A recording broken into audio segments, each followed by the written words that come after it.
Hello, you guys. Good morning. How is everybody doing on this morning? I'm going to start letting you all get the notifications.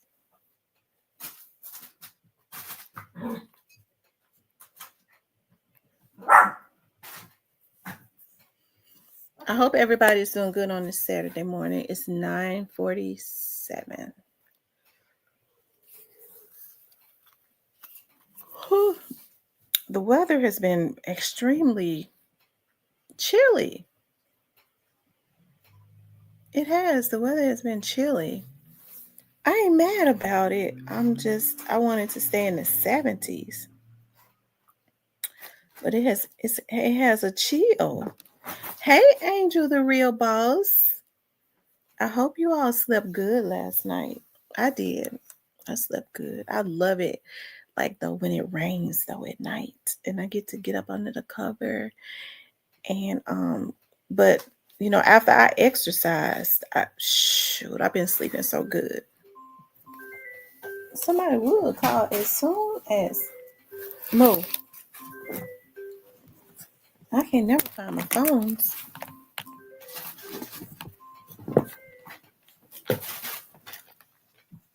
I can never find my phones, y'all.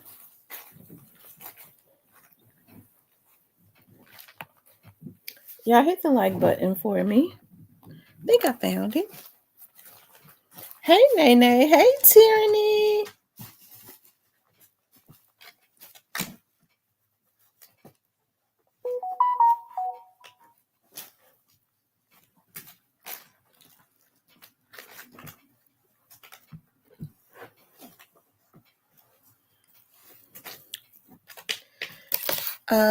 I see Tyranny, Angel the real. Hey, I am She Johnson. Hey, Angel the real boss. Hey, Demetria. Hey, Tamarian. How is everybody doing on this morning? I'm glad you all came out. Look, hey. Gonna get a whooping. It's chilly. I got on my hoodie sitting in. Look, I've been exercising, so I've been sleeping real good. Okay, I guess those endorphins been.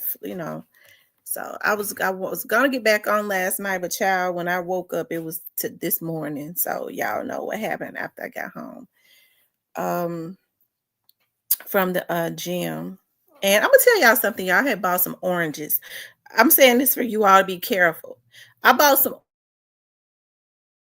oranges and I've just been eating them. I was like, dog, I get up in the morning eating them and just all through the day. I'm like, I could just eat the oranges all day. An earthquake rocked Atlanta. Oh my God. I wonder what parts of Tennessee did it come from? I am She Johnson. Because I didn't feel it. Let me see. Let me see what, because it might be up there by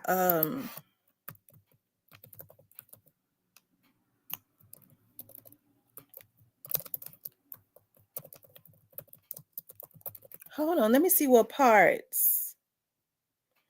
Okay, so it was up there by Knoxville. It was up there by Knoxville, which is like, I think the northern part. Like Knoxville is like 7 hours away. Oh wow. Oh wow. And Memphis sits on a major earthquake zone. So if there's ever, and I hope it never happens, if there's ever a bad enough earthquake, it could just totally wipe the city out. I hope not. So but good God Almighty, Lord. Well, I'm glad. I hope it wasn't too bad. I hope nobody was, killed or anything like that. Oh my God.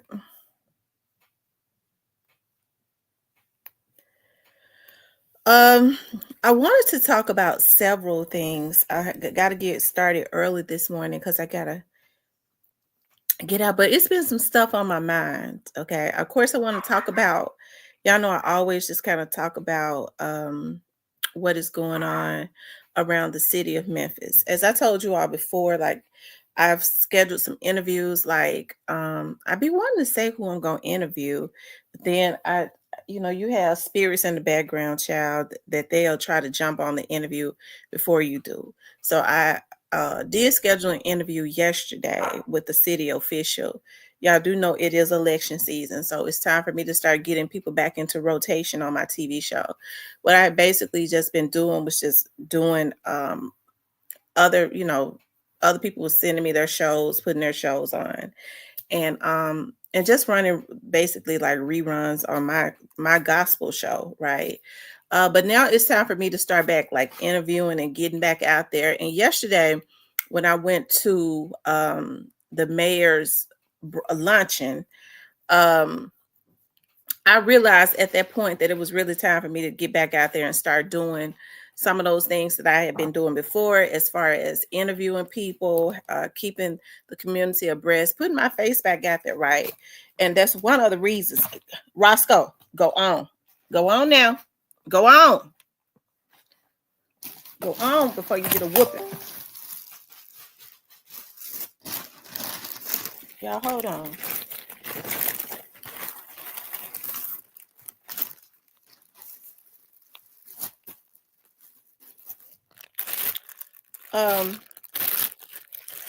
Trying to make sure Victoria's Secret sent me all my stuff, because I be getting bags and I don't even look in them. And so but it's time for me to start getting back out there. It's something because I saw I was talking to one of the leaders in Memphis on yesterday, and I was telling he knew my dad extremely well. Whenever he ran for office, my dad always supported him and funded him, right? And we ended up talking because I won a raffle prize yesterday at the event. And he was talking, he was like, I think, you really just need to put a lot of that energy into continuing on, because I'll get started with my dad's stuff and I just stop because it really takes a toll on me. But I think I'm feeling better than I've ever felt,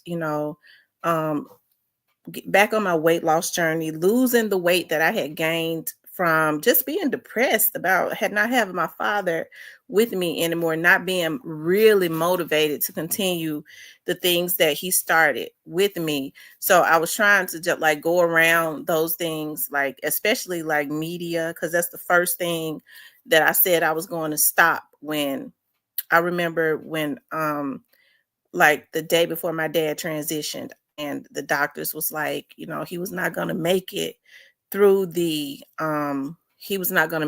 weekend. And I remember calling my mother that day when I got home, and I was like, I ain't doing nothing no more. I ain't doing no media. I ain't doing no TV show. I ain't doing nothing. I just kind of sank into a depression, right? And I didn't do it. And but it's time for me to start back doing those things. Everybody have their grieving process, right? I'm feeling so good. Like now I'm down 14 pounds. I got on the scale today. I'm down 14 pounds, and I'm able to start seeing like my body shrink. I think my body is losing like 2 pounds a day. I love the exercise process. I love the fruit. Like today, I'm just going to make today a fruits and vegetable day, where I'm going to grill asparagus with Asiago cheese and just eat vegetable fruits with it. I think I'm feeling better and more motivated than I've ever been. And I got to say this before I move on onto the topics of what I'm going to talk about. Yesterday, when I was sitting at the brunch that the mayor had, it was a lady there who had an organization, and the name of the organization is we exchanged phone numbers. She was a female white, it was something B, and she had these boxes with bees and stuff all over it. And so the brunch and stuff the food was really good. It was really nice. It was good seeing people that I had not seen in a while there, and having the opportunity to mingle and talk to people, because I had really just stopped doing that, right? And when I was sitting there and they was like, well, we got a raffle, I've never won a raffle. Okay. And it was like over 100 people there. It's like, we got to, we're going to do a raffle. And something in my mind told me that I don't know why, something in my mind told me I was going to win. And so when they pulled a raffle, the first number that they pulled, the number was almost similar to mine, but the last two numbers were turned backwards, and nobody said anything. So it was like, well, I guess that person left. And then I remember sitting there thinking to myself, if I win this, I think I'm a win. If I win, I do know that is a sign from God that I'm just getting ready to start winning nonstop, right? Because I've never won a raffle. That's what came to my thoughts as I was sitting there, right? Because I'm real quiet, anyways. And when that man called that number and it was my number, I was like, oh my God, I definitely know that was a sign from God. I'm a go-getter anyways. I always have been. I just kind of got off track. When you have people that are closer and closer and closer and closer to you, like to pass away, I never in my life ever thought that I knew my dad would transition one day. I just didn't know that my dad would transition at 63 years old, right?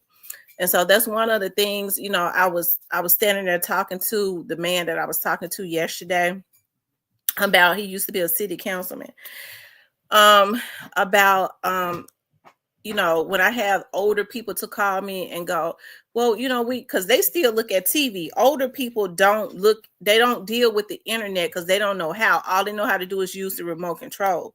We look forward to your interviews that you did, because that you used to do, and we look forward to your gospel show when you were interviewing gospel artists, because we're bedridden. It motivates us. You motivate us.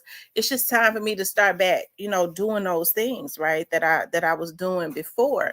And so with my grandmother, who I was very close to, passing away from complications of diabetes about 10 years ago, and then having my father, who I talked to at least 3 times a day, everything that I thought that I wanted to start, my dad funded it. Like if I said, Dad, because I was going to start an online business and I don't know how I was going to do it. What I was thinking about was just selling health stuff. And I asked my dad, would you partner with me? Like, yeah, I'll partner with you. Like every business I thought I wanted to start, my dad funded it, right? And then having him to pass away from complications of diabetes,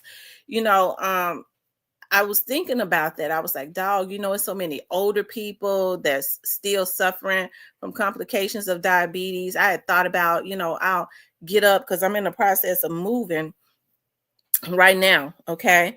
Because I want to. Okay. I ain't get put out nowhere. It's because I had wanted to. Okay. I'm doing something else. And I was like, I want to start getting up and at least encouraging them by having people on that could cook healthy meals. Like in the morning times, my Saturday show, they get up to look at the gospel show anyway. That's something that I can add in a slot to show them easy fixes, not that where how they can eat healthy, and actually put somebody on TV that could do exercises, show them how to do easy exercises where they can help to burn their blood sugar and all of that. Like just thinking about other people, just getting that motivation back. And I know oftentimes like we have distractions and things of that nature. And, I decided when I was on the treadmill last night at the gym, I was like, I ain't going to get mad about no distractions, right? Distractions they come to re-motivate you when you lose motivation. So, when you have people to come into your life and you feel like they didn't do right, or they came into your life for the wrong reason, don't waste no energy being mad. Thank God for that distraction, because it takes you back to the beginning to re-motivate you. Just know that person had their place in their life, but instead of it being a bad thing, okay, and focusing on the bad thing, look at it that God sent it to re-motivate you so that you can continue on with the journey. Don't waste no energy on being mad at nobody or holding grudges and things like that. Because like I always say, that we're on a journey and it's time for us to just shuffle and move around for real, right? It's so much money out there that it's ridiculous. All you got to do is move around. Don't spend your energy on trying how you gonna hustle somebody else, how you gonna get somebody to take care of you, how you gonna make a fool out of somebody. Get people out of your life that stagnate you, that do things behind your back to keep you stagnant. Because I'm gonna tell you something that I learned within the last month or so. Okay, you could be dealing with somebody for 14, 15 years. Okay, and that person can you trying to understand why you just can't seem to make it to the next level. And I think God, that was a lesson that God had wanted me to witness, right? um you could be rocking with somebody for a long time. It could be your spouse, it could be your significant other, it could be a family member, and you wondering why you staying stagnant. People will make it seem like that they doing all that they can, they're the only person in your corner the whole time. They going behind your back, keeping you back, throwing daggers in your back, and you don't even know, throwing daggers and all types of stuff, getting stuff done to you that you never would have even thought, throwing all types of crosses at you. Okay, so it's just time to it's time for God to, I always say this, keep on your spiritual eyes, just keep moving around. Okay, throw out positive energy, and when you put out positive energy, okay, that's the type of energy that will stay around you. And I think yesterday I was just reminded of that, right? So it ain't no need in being mad about nothing or nobody. Thank God for the experience. Move around. Okay, put out the type of energy that you want back. If you think you're going to use somebody, I promise to God that energy is going to come back on you. That's what's going to stay in your way. Get people out of your life that does nothing for you and mean you no good. The worst thing that you could ever have in your life is a grinning enemy. Okay, that's the worst thing that you can have in your life, a smiling enemy that's trying to make it seem like that they are the only people that love you. They did this for you, they did that for you, but every setback you had was because they were secretly putting a damn knife in your back, making phone calls to hold you back. Okay, so it's time for God, for you to start asking God to put on your spiritual eyes. Okay, and just move around. Okay, just move around. Be a hustler for real. Don't hustle other people. Be a hustler with a work ethic. Okay, because I'm a hustler and I got the work ethic. Okay, don't be around people that drain you, because that takes away from your hustle. When you're trying to figure out why I got this person around me, they draining me. Why? What? Move around. That's a distraction. Get people around you that's gonna hustle with you, and you're gonna know when you got somebody that's for you, because they're gonna continue. So you're gonna start seeing things add in your life. Okay, you ain't got to look over your shoulder about no bad karma.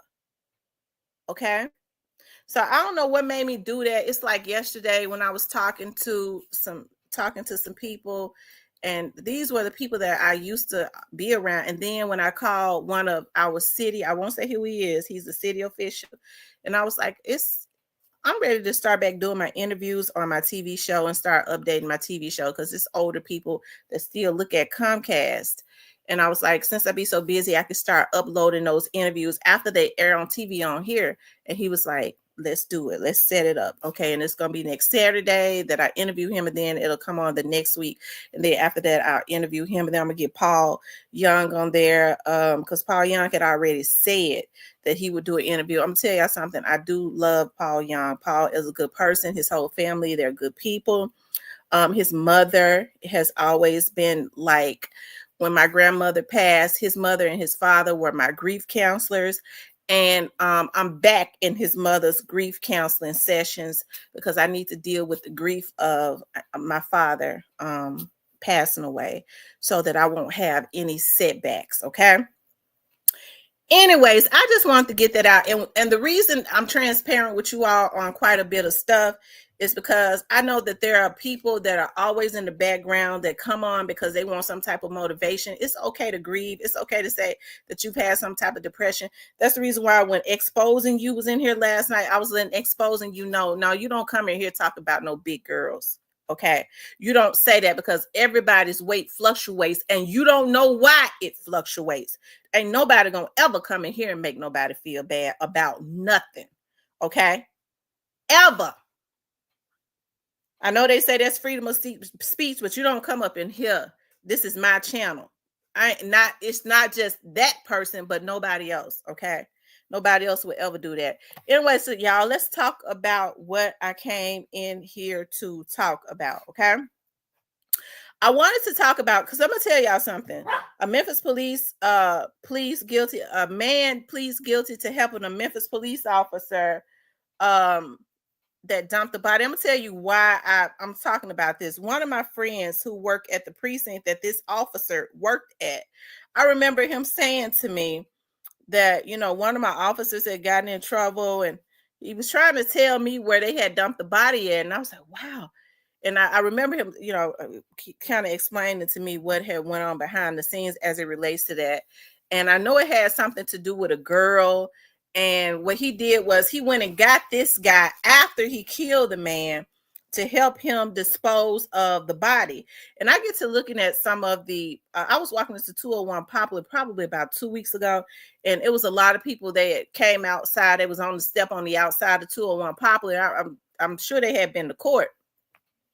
And it was an officer that looks like he was about 18 or 19 years old. And I remember hearing the guy saying to some of the other dudes that he was standing there talking to, he was like, dog, you know, I know he fresh out the academy. He fresh out of high school. I know he green. So you start looking at some of these officers. I said this even when I was working for Memphis Police Department. I don't think that patrolmen should be able to go through the academy and become police officers until they are at least 25 years old. Because you got some that are 21 years old. They're very green. Some of them are full of piss and vinegar. And you got a lot of these people on the street that's really thinking circles around them because it's more emotional. They're not going by the policies. That's why we see a lot of what we see when they're getting in trouble. Okay. But this particular guy, this guy is, I think he's a victim of being too loyal. Okay. He's a victim of, I won't say he's a victim, but he's, you know, just being too loyal. Okay. It says, man pleads guilty to helping officer dump body in river. And so the river that they dumped the body in was the river in downtown Memphis. Okay. That there's a around Harbor Town, there is a not the river that the beautiful river that you all see all the time in Harbor Town, but there is, like, in the back of Harbor Town, in those back streets, there is a bridge with a river back there that you don't never see nobody back there. When you see them, you probably need to run. Okay. That's where he went. He was an officer that patrolled in East Memphis, and he left out of his precinct, okay, and drove way to downtown Memphis, and they dumped this young man's body because he caught this young man over, this police officer caught this young man over either at his ex, I think she was his ex-girlfriend. Okay. And if I'm not mistaken, I think they said either he was the baby's father of the girl, or this guy that he took out was the baby's father, because when he kidnapped him and put him in the car, how they was able to find out because the girl ended up telling it. Okay. But this is the young man that he went and got. This young man was not with him when he did this. I know the backstory of this because I'm friends with the guy that's over that precinct. Then he went and got this particular guy right here to help him. And this happened some years back. It says, a man who pleaded guilty to helping a former Memphis police officer dump a man's body in a river after a fatal shooting. The U.S. Department of Justice says Joshua Rogers pleaded guilty on Thursday. In January 2021, Memphis police officer Patrick Ferguson was charged in the death of 30-year-old Robert Howard. Ferguson was accused of forcing Howard into the squad car and shooting him in the head while on duty.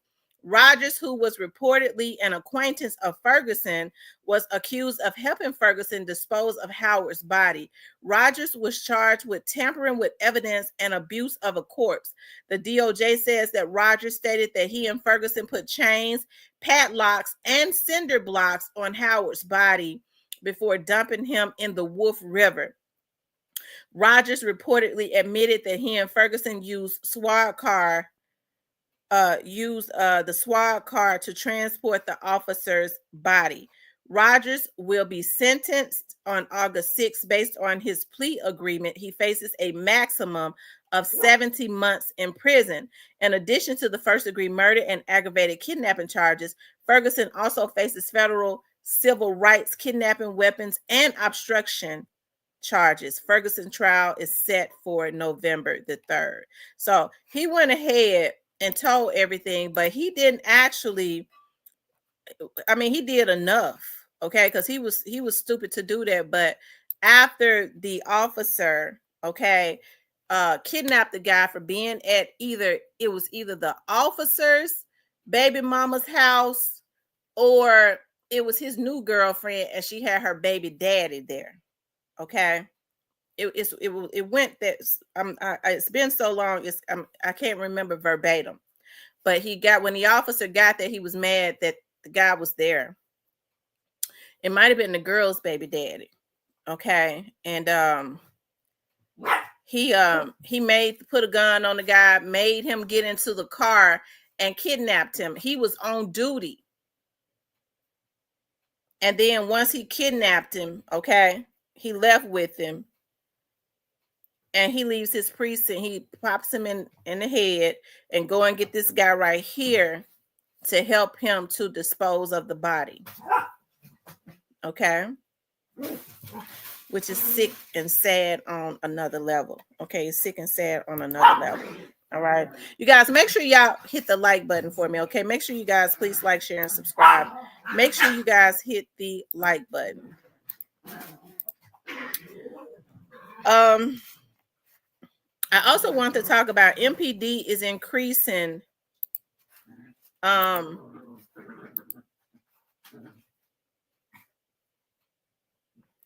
on. Their visibility as far as crime is concerned, okay? Hold on one second.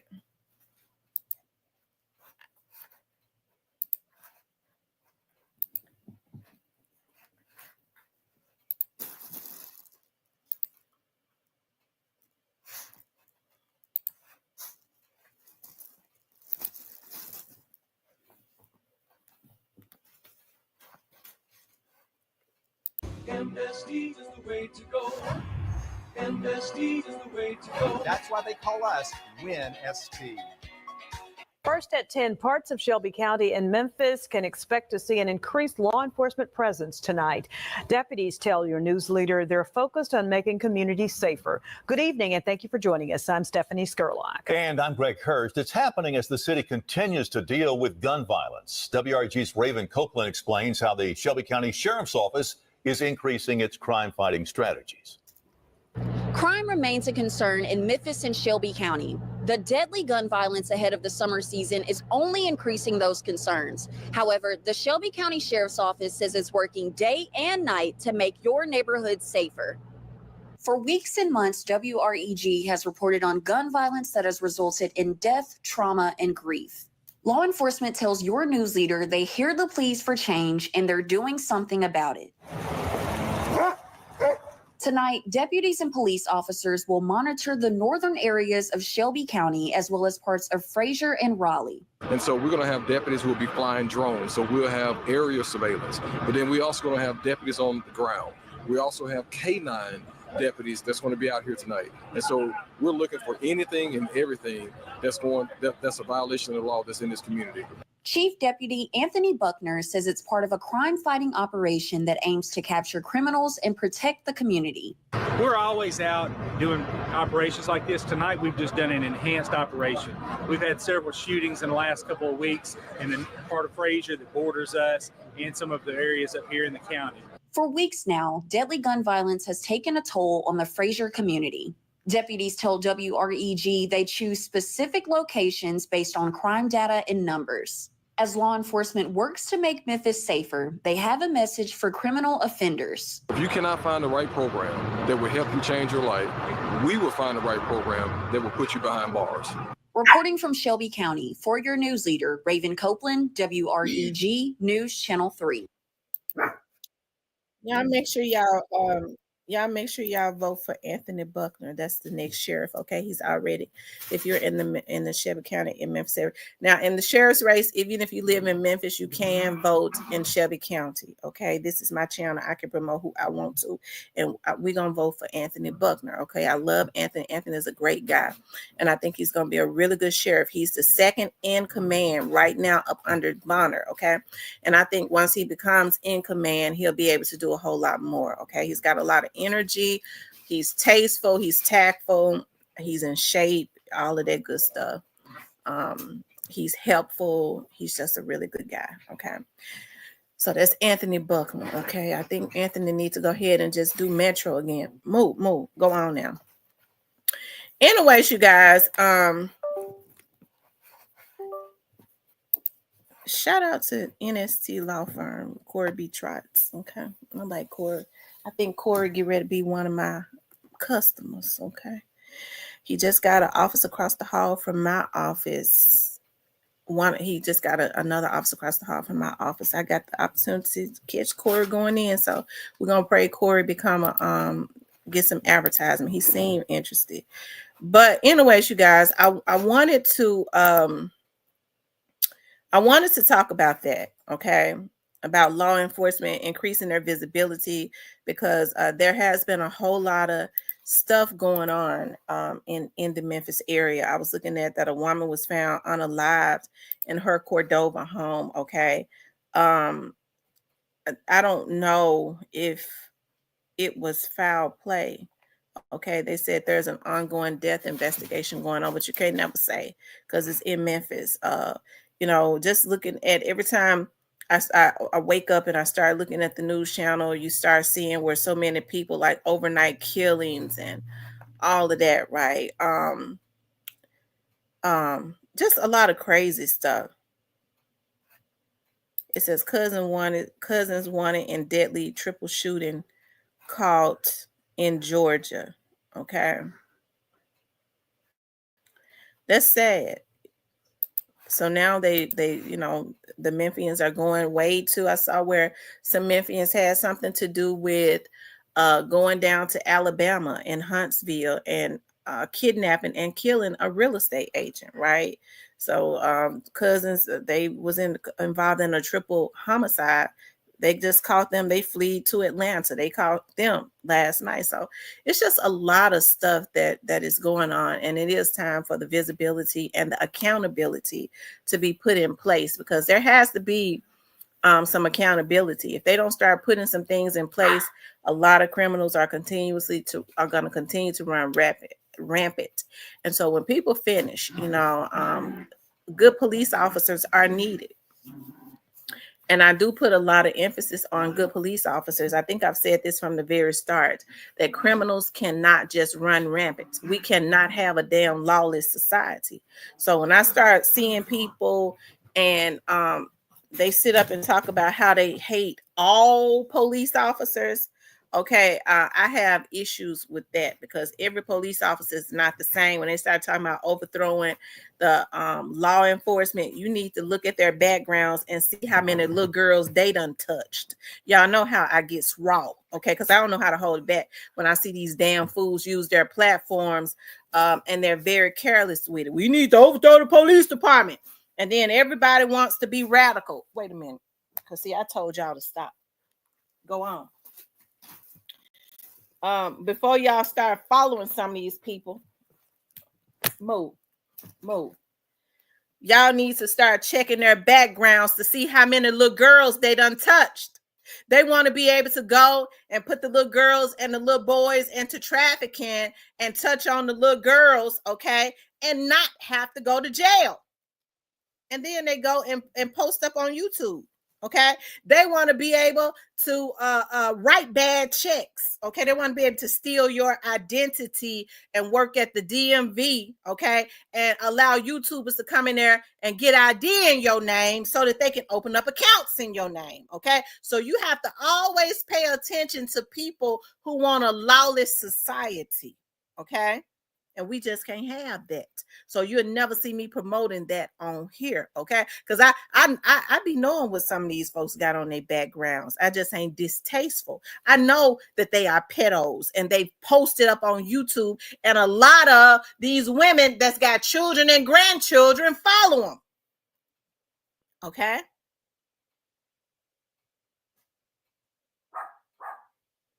So we have to be wise about what we speak out and put into the atmosphere, what we do and say. Okay? We have to be wise about that. Okay? See, I almost got started, but y'all see God is a keeper. I brought me on back to the right.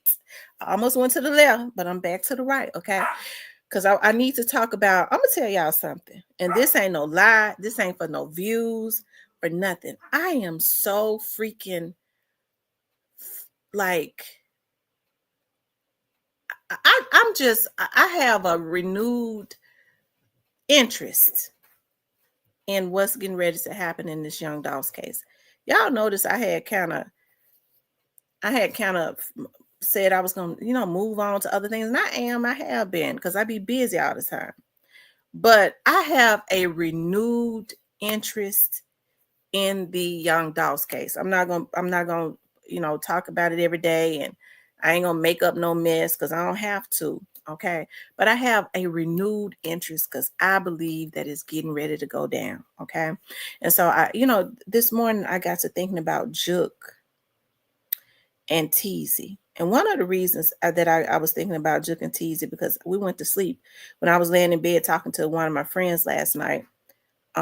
We was talking about them right before I fell asleep, because I falls asleep on the phone, child. And I have a renewed interest in. I ain't trying to look. Let me just say this, because I know, people be watching. Okay, I ain't trying to figure out who took out Jook, and I ain't trying to figure out who took out Teezy, because if I had to guess, I think the police know. Okay, I just think that they probably got to try to prove it. Okay. So I ain't gonna be on here throwing out no names. You ain't got to worry about none. Just leave me alone. Okay. The police probably already. Okay. But I have a renewed interest in seeing, I'll say this, in seeing what's going to happen as it relates to Teezy. As it relates to Jook. Unfortunately, I don't think Jook's unaliving is gonna be solved, not anytime soon. And one of the reasons that I say that is because I believe that they know who took Jook out. And from my understanding,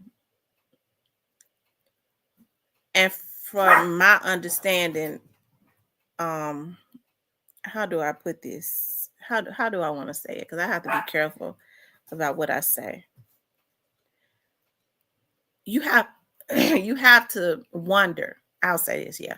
So you have to wonder if the people that was closest to Jook is cooperating, right? You have to wonder if they're cooperating, okay? Because Jook was not out there by himself when he was hit. There are people that saw exactly what happened and what was said, okay? So it makes you wonder if people are cooperating, because you know how some people say that they'll never cooperate with the police and all of that, it just makes you wonder.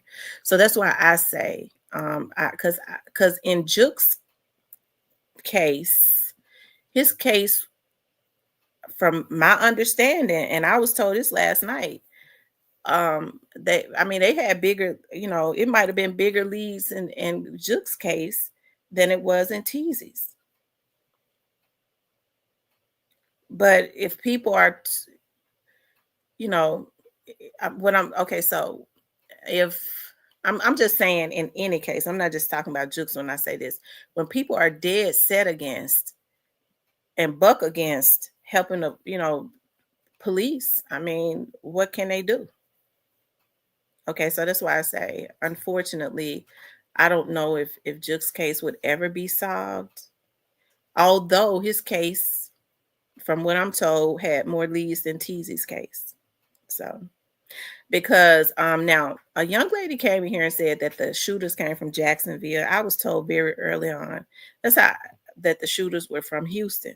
Now, if you know that, then that means that you gotta, because police have to check out everything that you tell them. And it must have been something established for them to know. It must have been some really good leads for them to know that something came from Houston. So, you know.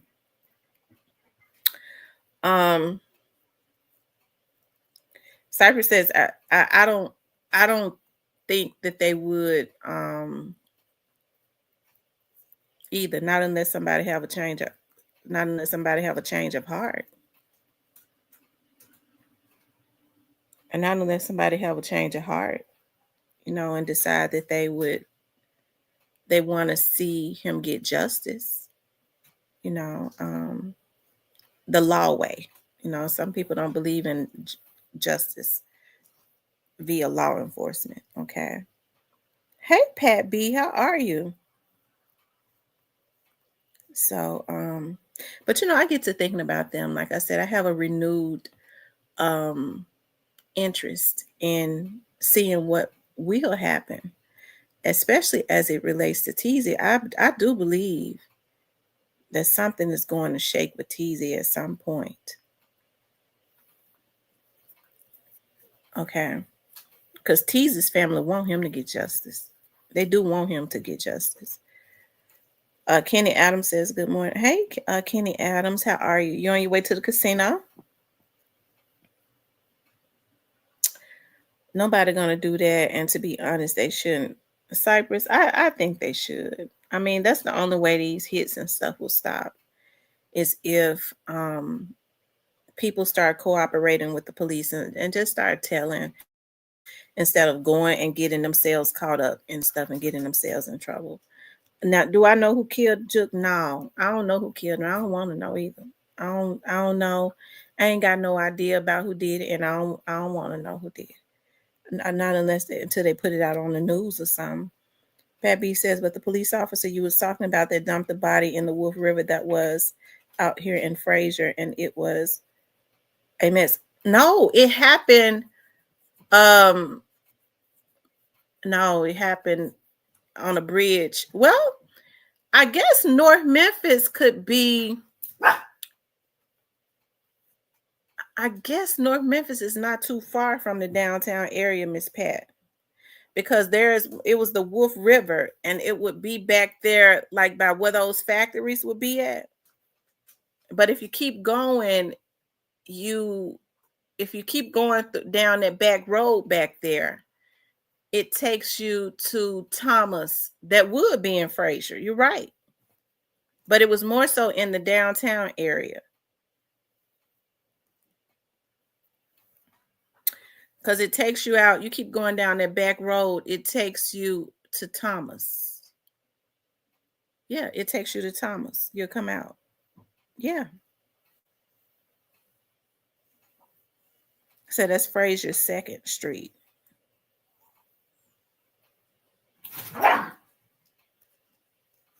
Pat says, I came to Memphis in 1966. I was here when King got killed. Low, the wood was.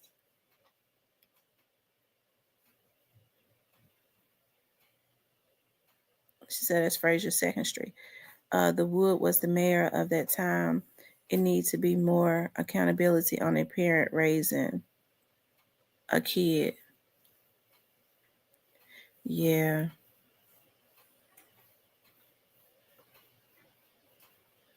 I agree. She said it takes you to MPD crime scene office.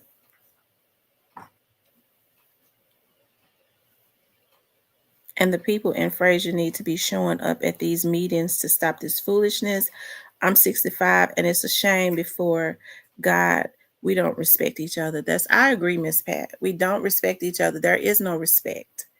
There is no respect. Something has to change. You know, you can't even correct a young person or say anything to a young person. They want to shoot you.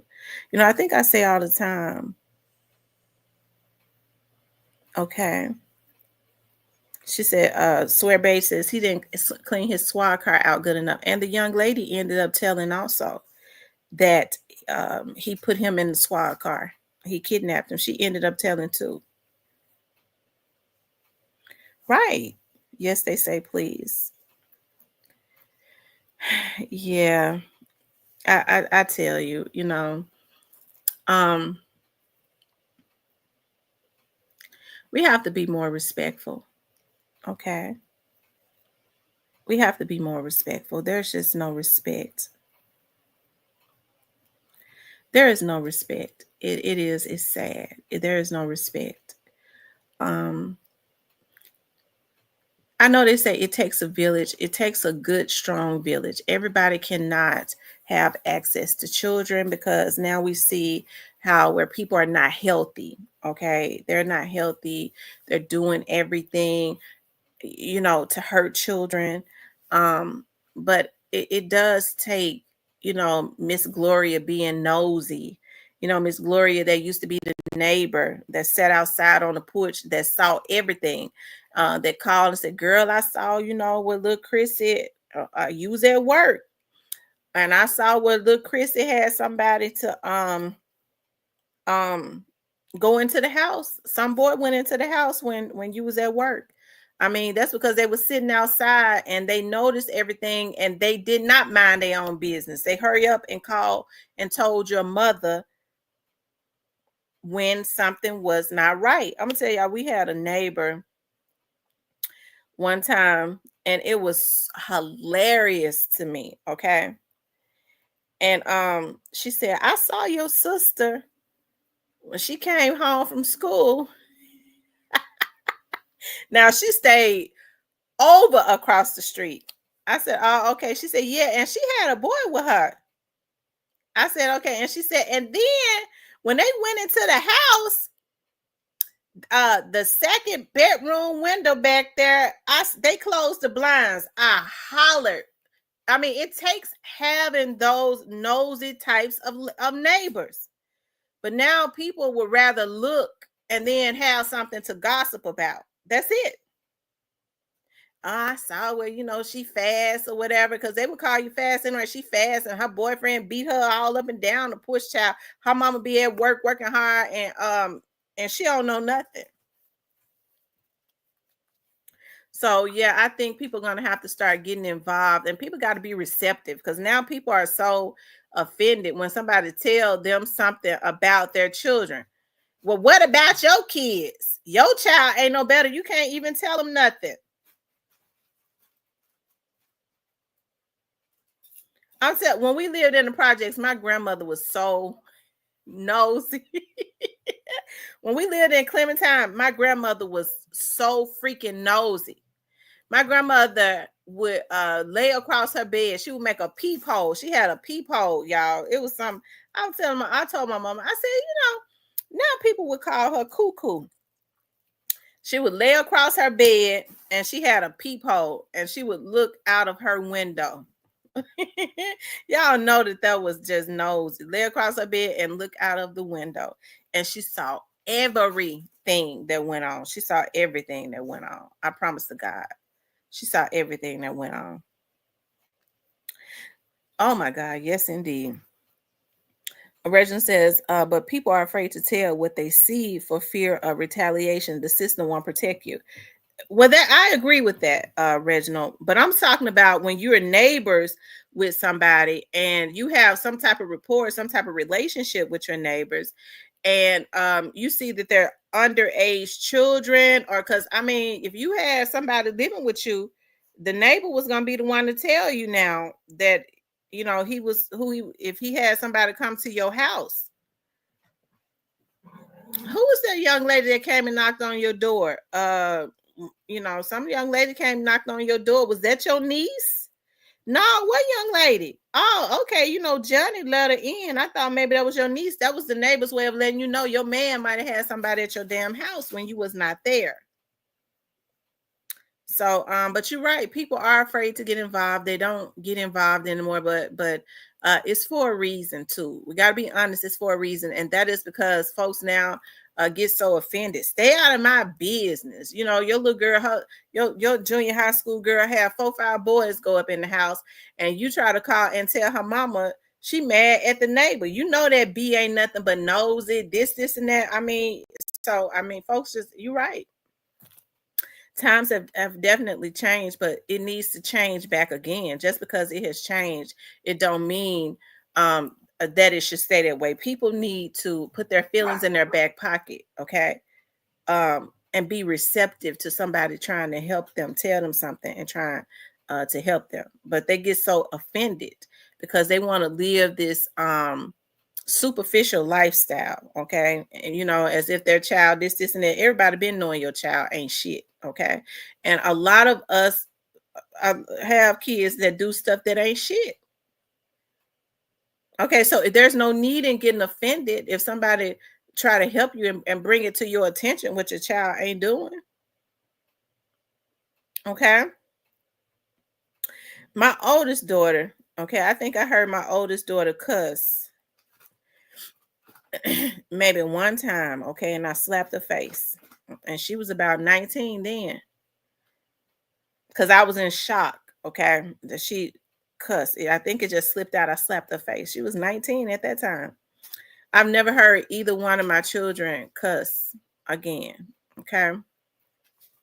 And so I was talking to my mother the other day, and my mama was like, she was listening to my mom and my sister just too close. I'm just gonna tell you that right now, because my mama can see and hear everything that goes on at her house, okay, on her phone. And so she was like, my daughter was over there. She was like, child, I was listening to your daughter. She just ain't no earthly good. I said, who, Noodles? Yeah, she was just cussing like a sailor. And I was in shock. I said, Noodles? I said, I can't believe my baby was cussing like that. Your girl was cussing like a sailor. I mean, that just kind of shocked me, but I ain't gonna say that she ain't. She 20, she'll be 30 in a few years. So but I'm not gonna say that she not, you know, but I ain't gonna get offended anyway because she grown. As long as she don't do it in front of me. She didn't know, but my mama was listening to her, okay? Because they adore my mama. But you can't never say what your kids won't do. I mean, I didn't think that she cussed like a sailor. I didn't. But I'm not saying that she wouldn't do it because I know her. Okay, I know that one. Tamarion says, that's this generation. They're so sensitive. You can't say anything to them. They don't listen. I don't know what to say about them. And I'm gonna tell y'all how it came up. Y'all know children are very impressionable. I ain't gonna say that, y'all. I was my little grandbaby, y'all. She's 2 years old. She'll be 3 this year. And like my sister is tickled pink over my grandbaby. She tried to act like she is hers. And so my little nephew is always playing with her, right? And so he picked her up. He grabbed her and he picked her up. And she said, oh, and you know, he always recording everything. My sister is too. She said, oh. And then she said, oh, fuck. I said, oh my God. Oh my God. Oh my God. And that's how they came up. I told my mama, I said, she got that from the daycare. She said, no, she might have heard your little red-faced daughter saying something because she cusses.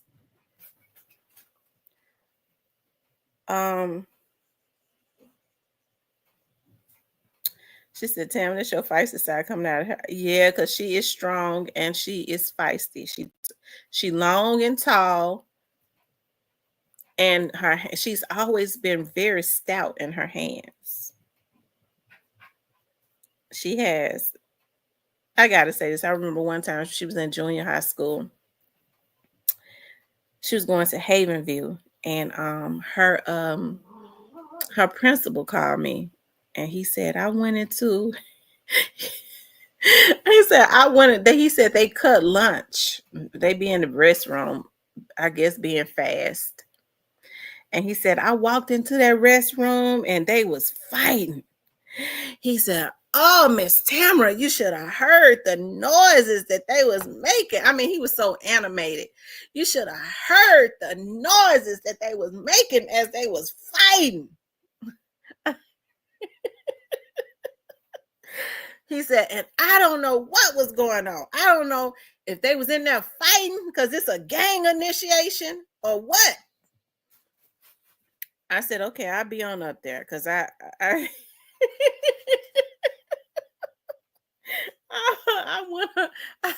I went up there when she got her butt home. I told her tail up, but I started paying close attention. She was not in no gang though, but I started paying close attention. Shoot, I was like, okay, so if she's in a gang, she'll be one certain colors and stuff. Because he said they was in there fighting, and he didn't know if it was a gang initiation or what.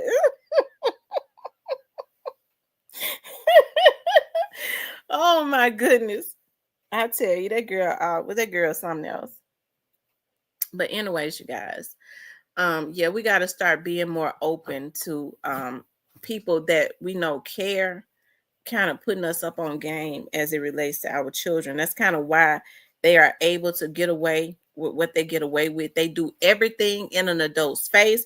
And you have kids to say now, you have children to say now, well, me and my mama, we best friends. She ain't gonna believe nothing you say. I don't care if you do tell my mama. Like, you got your tail toe out of the frame if you ever thought about even talking back to a grown person. And you almost got killed if you thought you was gonna cuss a grown person out.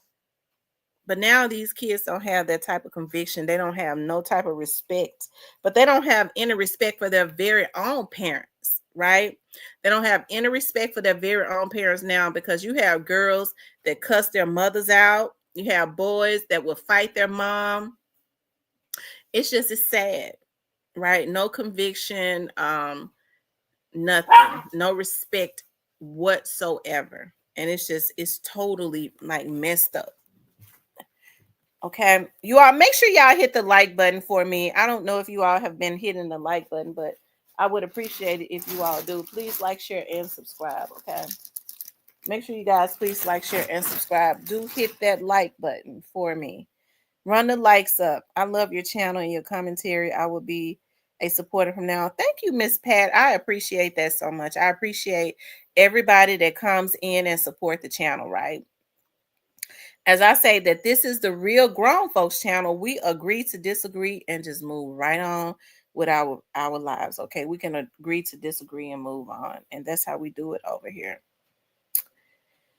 But anyways, where's Cypress? So Cypress, why do you say that?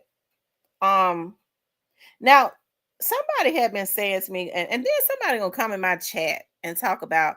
I be talking about these cases, trying to get information for MPD. MPD don't need me to get no damn information from them for them.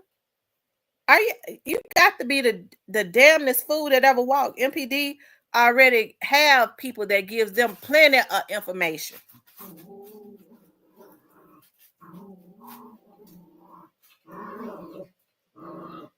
That's crazy. But that lets you know, though, people will say anything. You know, they'll post anything on you. You must be trying to get information for MPD. I can't give MPD. MPD don't pay me. And I can't get no information for MPD that they ain't already got.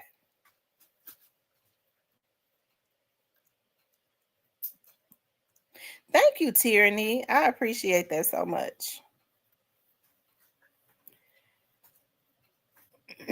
Yesterday when I went to... Thank you, IMKC. I was looking at I was going to do a video on this, but I guess I'll talk about it. Key Glock, you guys. I've been looking at how Key Glock has been they've been really promoting him, and I see where he's been doing interviews. He's been showing his personality. That's exactly what it is, IMKC. He's been showing his personality, and Key Glock's music has been doing extremely well.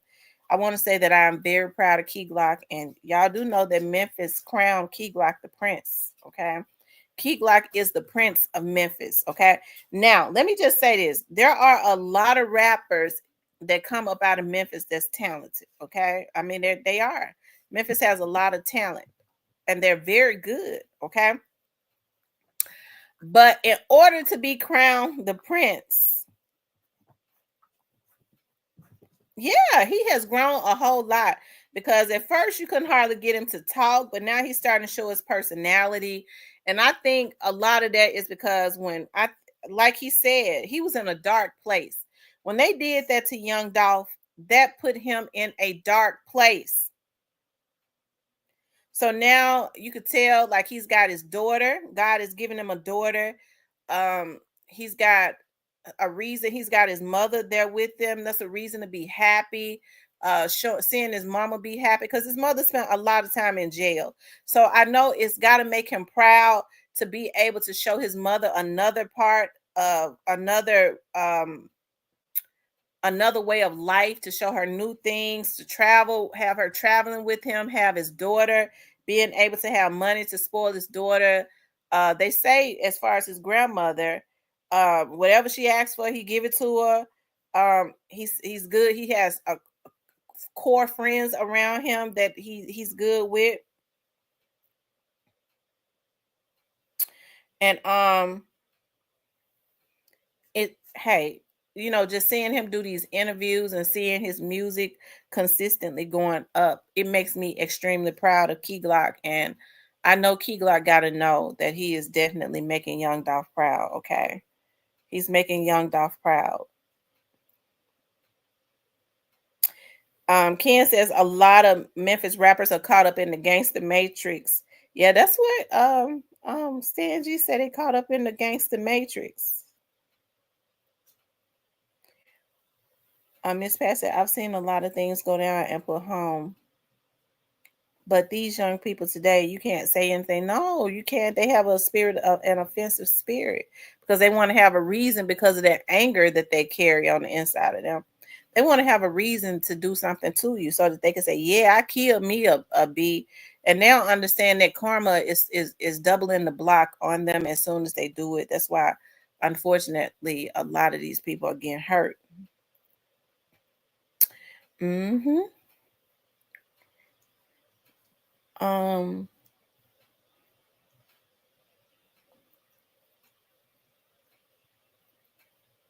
Key Glock is a real self-made boss. Dolph gave him the torch, and Key Glock is doing extremely well. I love to see Key Glock doing his thing. Okay, like I said, Key Glock is the Prince of Memphis. This is what I was getting ready to say. There are a lot of rappers in Memphis that are good rappers, like Finesse 2 Times. I like Big Boogie, Glorilla, Moneybag Yo. All of these rappers are good rappers. Okay, Jay Fizzle, Big Moochie Grape, CEO Jizzle. All of these young people are good, right? But in order to be the prince, you have to be more than a good rapper. Okay. Key Glock is one of those rappers that has everything that it takes to be the prince. Okay. He's got the talent, he's got the personality. Looks like he's got the drive, he's smart, and he's handsome. So he's got everything. Okay. So that qualifies him to be the prince. Okay. I mean, take it how you want to, but I'm just telling you now, because I know this is gonna make some people mad. What separate Key Glock from the other rappers in Memphis? He really ain't on the internet, the devil's playground trolling.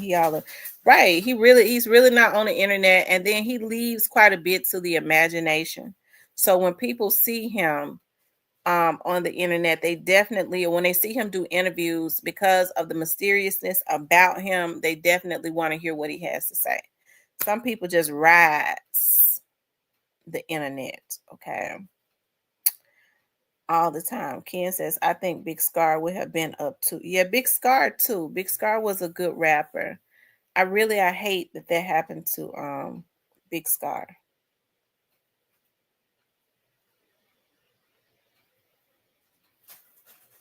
I hate that happened to Big Scar. It's gonna be interesting to see though what Pooh Shiesty is gonna do when he get out.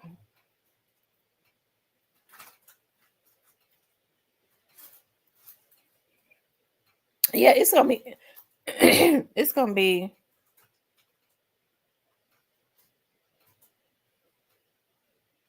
interesting to see how that's gonna work out for him. I think he'll do well. I think Pooh Shiesty would do extremely well. That's what I think. I think he's gonna do well. Big Scar, that was my favorite young rapper from Memphis. That young man had an amazing personality. Yeah, he had an amazing personality on camera. Yes, he did. Yes, he did. He seemed very charismatic. So that counts too. You know, when you have a charismatic personality.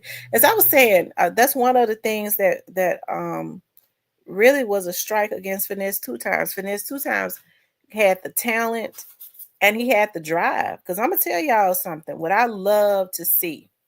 When I saw Finesse 2 Times, when Finesse got out and Finesse pulled out that booklet showing all those songs that he had been writing in jail, and he wasn't just sitting there in jail doing nothing. Okay. And then he got out and he had the work ethic. He was going in doing music like he was hungry. I love it when I see people trying. Oh my God, I love to see people trying. It makes me want to just do everything I can to help them. I love it. And he had the drive. I like it when people are hungry and they have the drive. Okay. And the work ethic.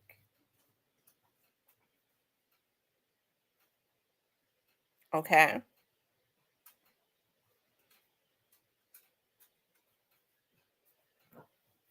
And Finesse sometimes seemed to have been hungry and he had the drive, but then his personality took away a lot of his personality, and it seemed like his character just really messed him over. It did.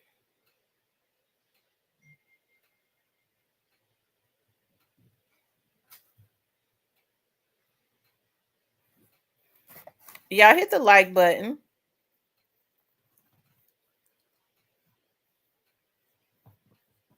Make sure you guys please like, share, and subscribe. Y'all, somebody messing with my numbers. It's just, I'm starting to notice things, and they're able to do it, I guess, when they get your IP address. And they're able to manipulate StreamYard. It'll be changed later. So you sick bitch ass motherfucker, whoever you is, you can go back to eating shit. After this, you'll have to put your fingers up your ass and start back eating your motherfucking shit, because everything will be changed. Okay.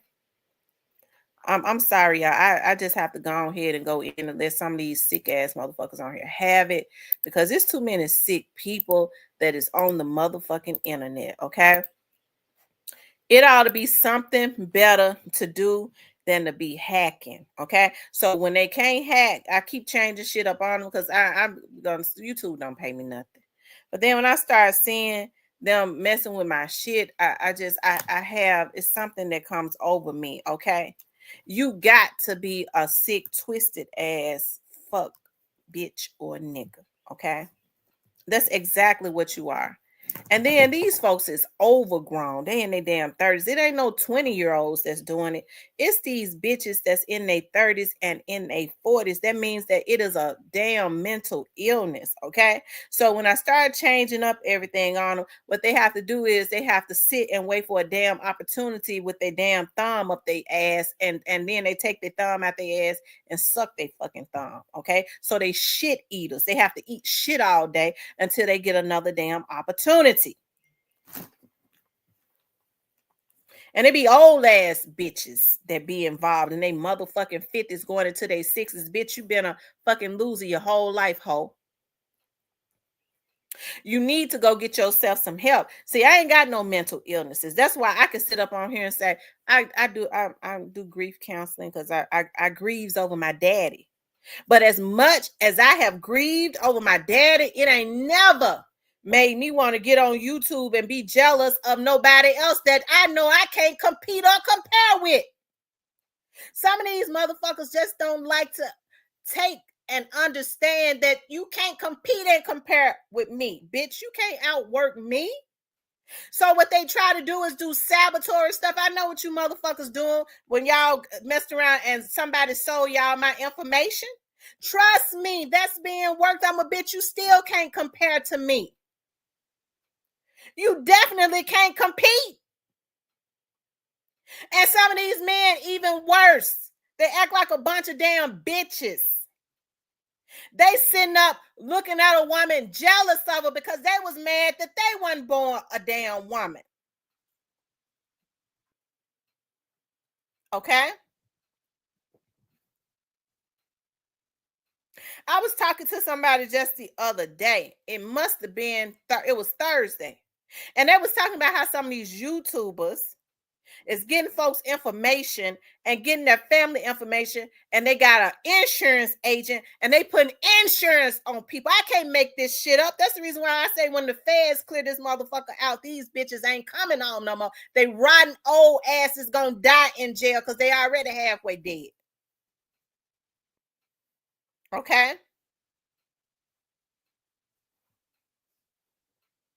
It's a damn shame when you ain't got the wits to go and get up on you some damn money.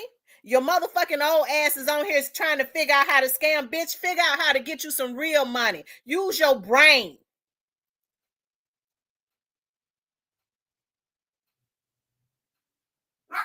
Okay?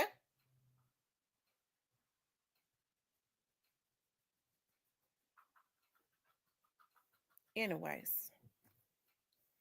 I digress. Because see, I ain't getting ready to buy no views. Okay? I ain't going to buy them. I ain't going to mess with nobody's number, and I ain't going to buy no damn views because I look like a motherfucking fool with somebody that's on my, I got 94 damn people on my live, and then later on, my live got 20, 30,000 folks. That's obvious I'm buying them. I ain't no damn fool. If I can't have real, authentic people on here, I don't even want to be on here. It ain't about a look to me.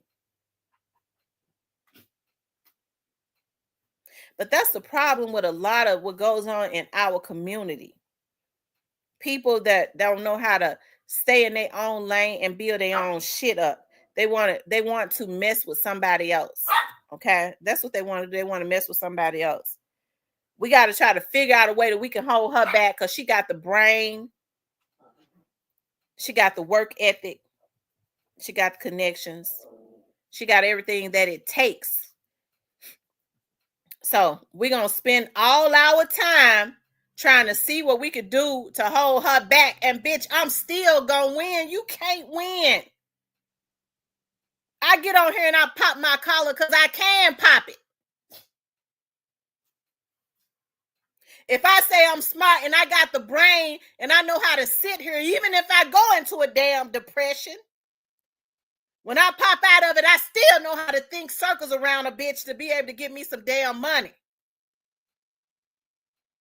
So that's why I don't have no issues with saying, y'all, I be thinking about my dad and I start grieving, I go into a depression. But bitch, I pops out and guess what? I'm back on track. I ain't thinking about, I'm going to make somebody a million. They're going to be better than me. Bitch, I was born better than you, ho, if you got that personality. To try to always hold somebody, think you can hold somebody back. Trying to figure out how to throw daggers at somebody else, bitch, because you ain't shit. That's why I don't see how these women even fall in love with men that have the personality where they always trying to throw daggers at somebody else. We're going to try to figure out how we can stop them. Nigga, you a bitch. Don't no real man do that. They be trying to figure out how they can come up on some money, some residuals, and it ain't robbing and killing and getting folks information. I wouldn't even want a man that dealt in identity theft. Use a bitch.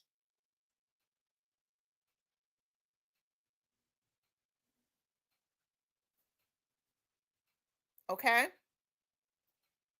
It's certain things that men do that women shouldn't even want. Yeah, I got this scheme. I'm gonna go get some ID made. Nigga, use a hoe. I don't want you. You might be on the down low. You might be on the down low.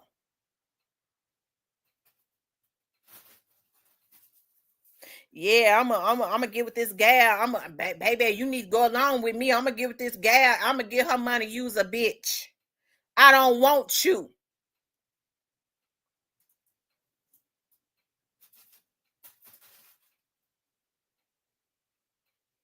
But now you get one that said, look here, baby, I got to get out. I'm getting ready to go hustle. Because he got the work ethic. He going to work. He ain't hustling nobody else. He done came up with his own ideas. He trying. That's a dude that's all that.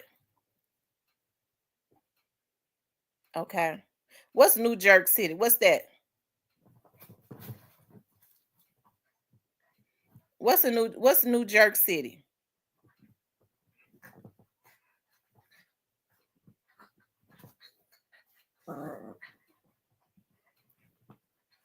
Or do you mean New York City?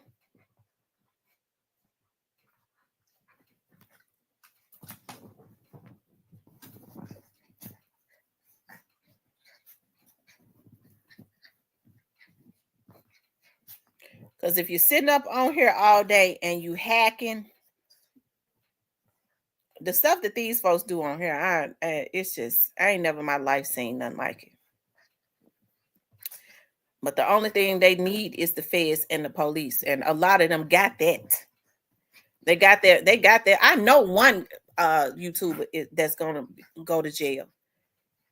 I know one that I'm not going to say for what. They watch them and been watching them.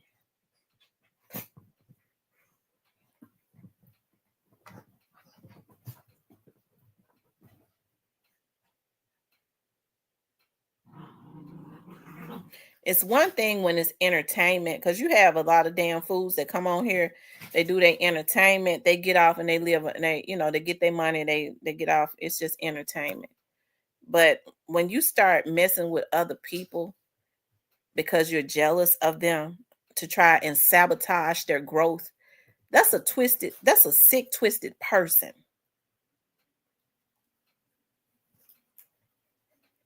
That's a sick, twisted person. Some of these people need help. Okay. If you done got to be old and you still got that type of mindset, it's something wrong with you. It's something wrong with you. A lot of these folks need help.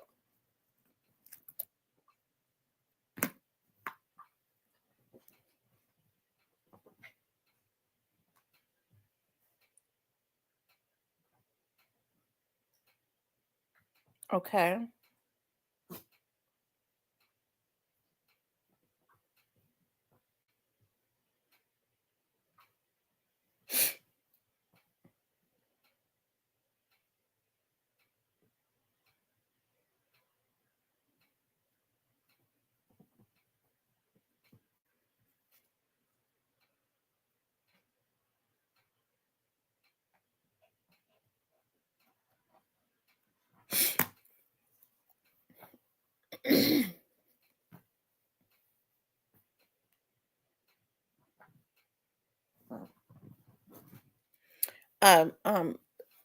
Pat says, I met Young Dolph and Debo in Whitehaven, Everett Presley, when he was giving out his CACD. He bought my food that day to know that he was great. I hope we have another rapper. That happened to me too, Pat. Dorian says, I like this channel because you don't be taking no prisoners. Okay.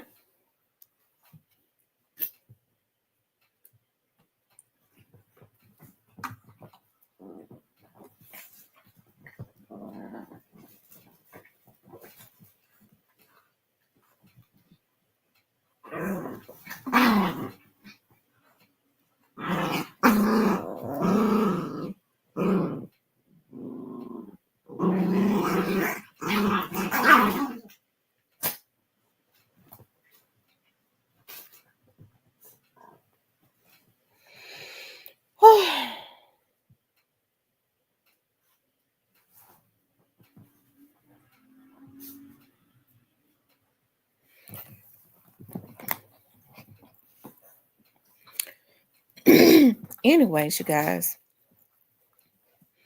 what was we talking about?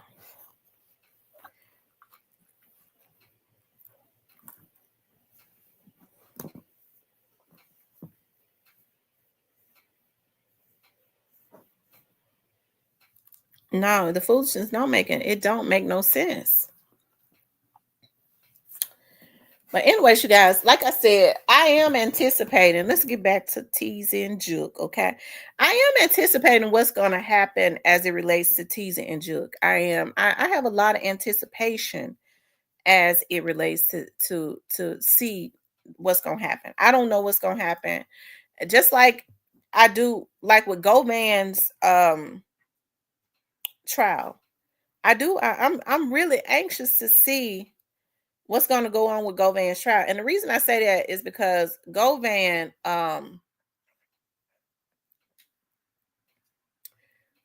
the reason I say that is because, as far as GoVan is concerned, a lot of stuff has been quiet. Okay. A lot of stuff has been quiet. Nobody really knows, because I sure don't. Nobody knows what goes on with GoVan, because I don't. So I think that's one of those things that, there's an anticipation to see what the trial is going to be like, what's going to happen, will there be witnesses called, will GoVan,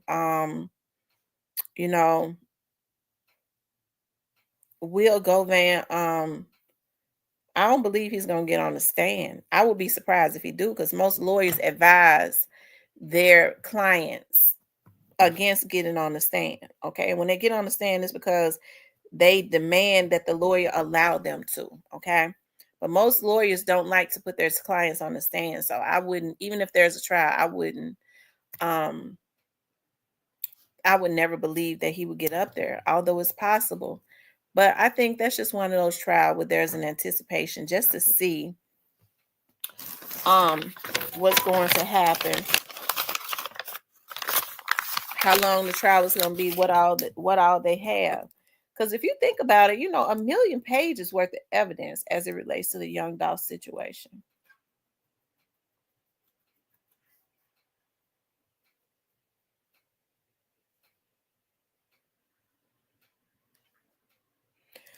A million pages worth of evidence. Hey, the real little T. How are you? You guys, make sure if you haven't hit the like button, that you hit the like button. Please like, share, and subscribe, okay?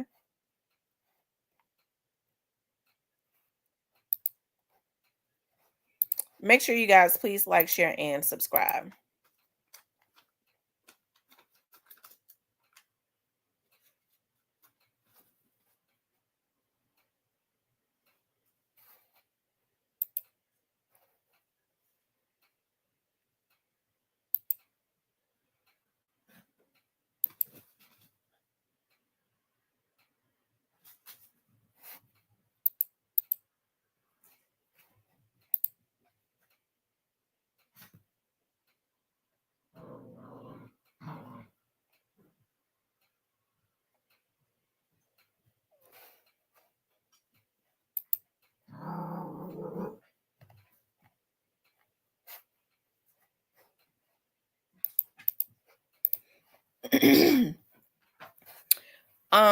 Pat B says haters and men are supposed to be a protector. Stop, leave this lady alone, please. We are fighting against each other when we need to be fighting the other people.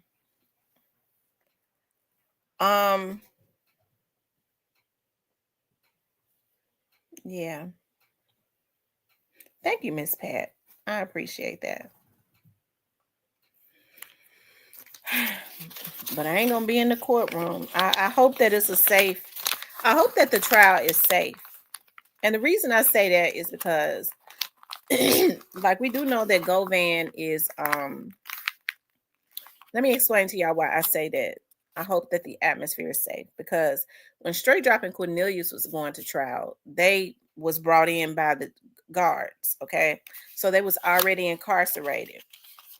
So it was harder to get to them. Govan has to come to court every day, which means he'll be coming in and out every day.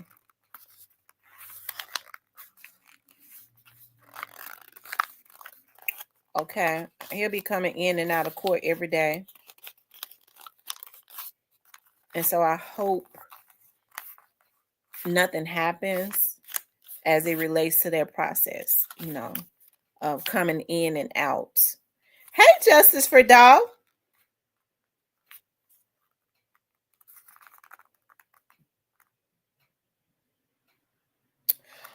Oh, okay. So what you need to do is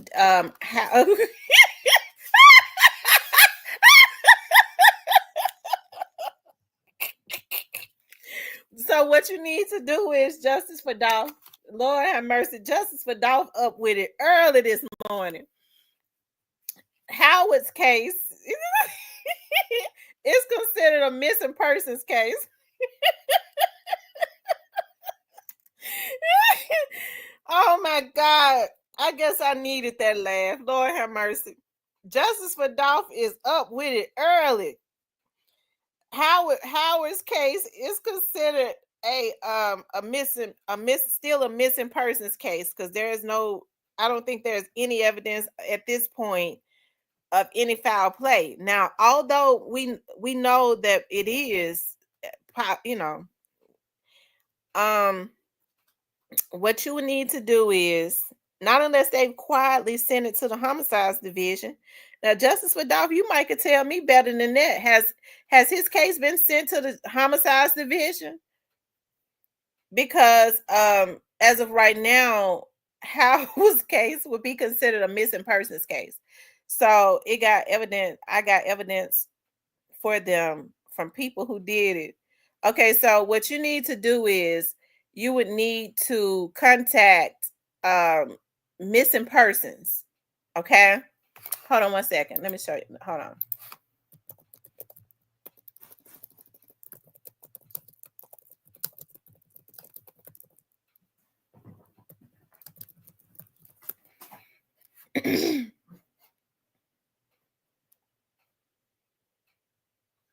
Hold on.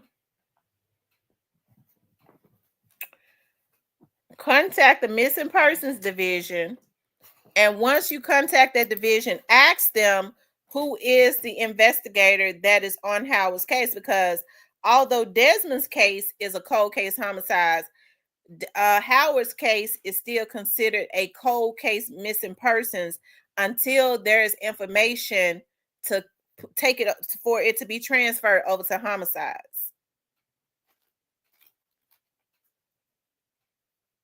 Yes, the missing persons unit.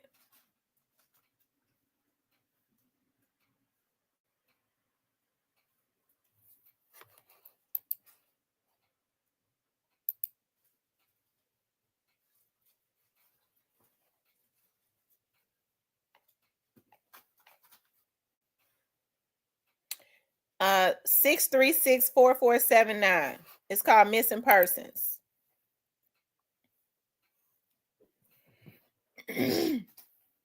You all make sure you all hit the like button for me. Okay, make sure you guys please do like, share, and subscribe. And so Howard Burnett has remained a missing person because there has not been sufficient evidence to transfer it to the homicides division. Okay. Now, once there's sufficient evidence, then you'll see the status of him change from a missing person, even though they know it's more than likely some foul play. When there's enough evidence, the status will change from missing persons to a homicide, and he would leave his case would leave the missing persons division and be transferred over to the homicides division.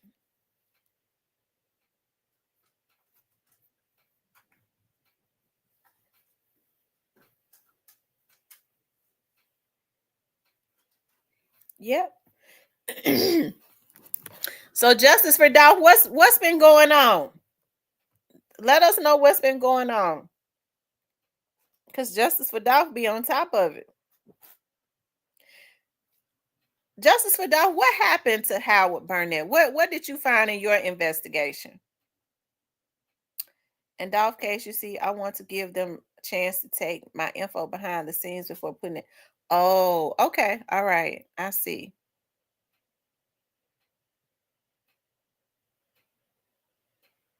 Miss Pat says, God, they need some God in their life. When the black race stand together, stop being envious, jealous of each other. Revelations is here. Tomorrow is not promised to anyone. So as a black race.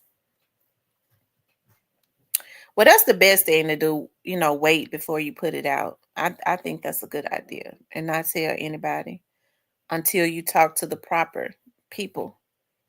I agree. Because I think Howard Burnett has been missing for a real long time, probably like, I don't know, like 5 years or something.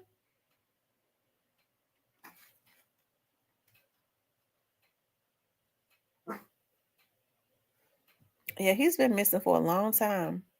So I pray for justice for his family, for real. I do.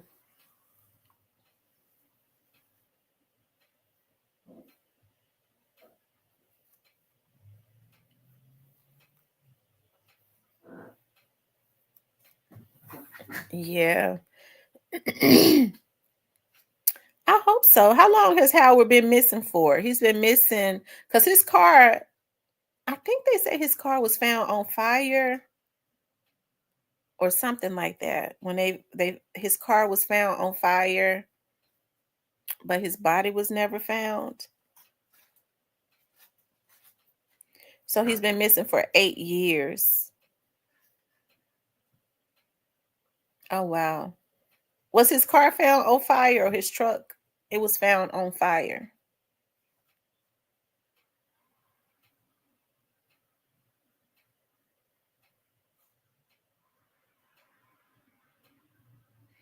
And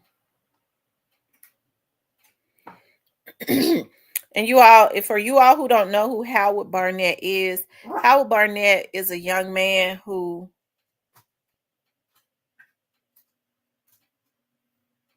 oh, wow.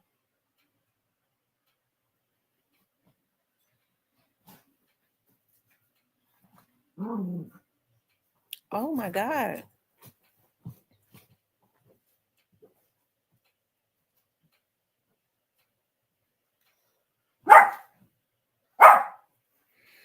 Howard Burnett is a young man that went missing in Memphis. And he Straight Drop's baby's mother was living with him at the time. I'm surprised that they didn't because I'm surprised that they did not put a lot of pressure on her and her surroundings, like her and her family, like her sister, her mama. I'm really surprised that was not pressed. Period. Justice for Dolph said Howard was dating Rakayla since summer of 2016. In February, he got caught with weed. And a few days later, Rakayla was getaway driver for Straight Drop as soon as he got locked up.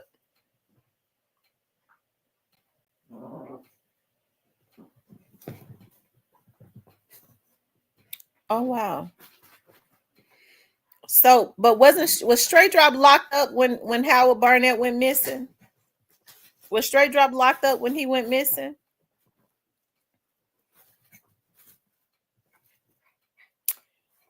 Howard got out.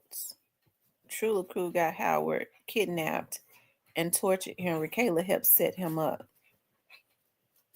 So Straight Drop was out of jail when Howard went missing. I don't know why I thought they said that he was in jail.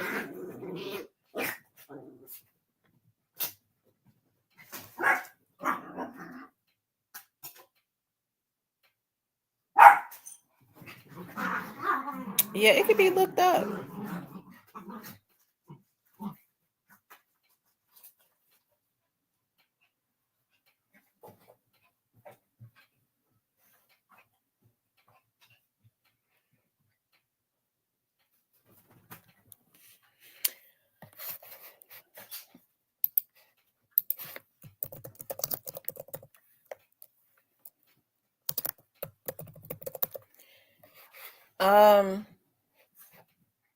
Y'all wait, hold on. Hold on.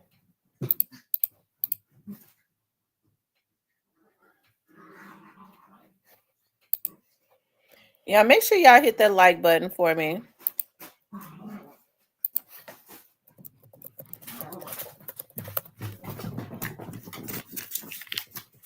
Get down. Get down.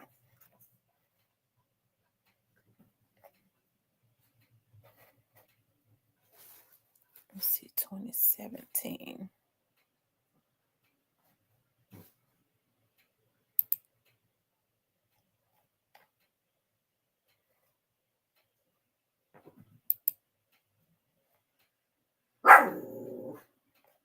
Y'all hold on.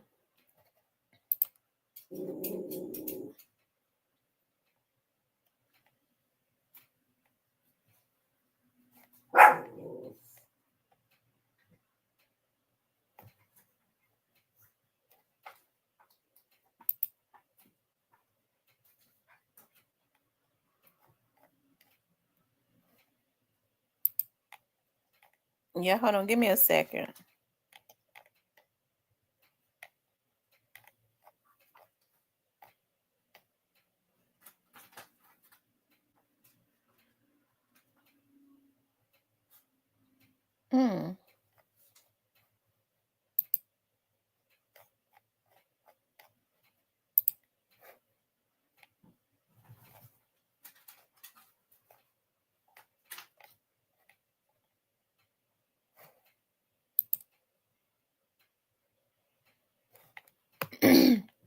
Hold on, y'all. Just give me a minute.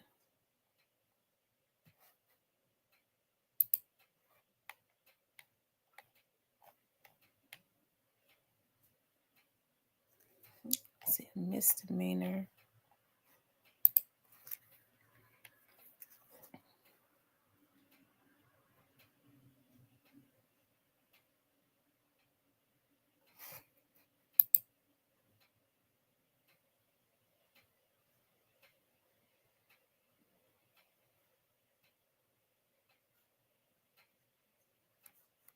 Oh, wow.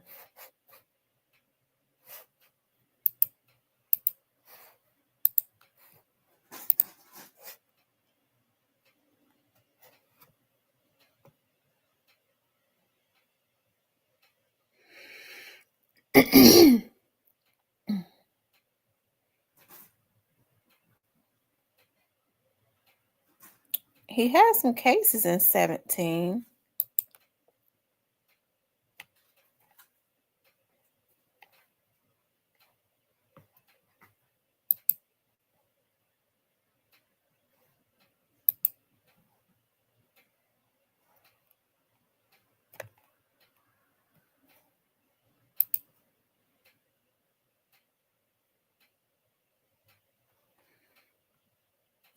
So he had a bond that was posted in 2018.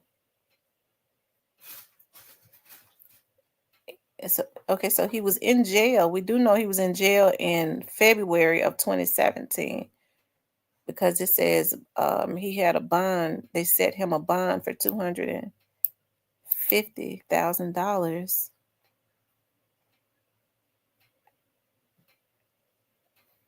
He was incarcerated.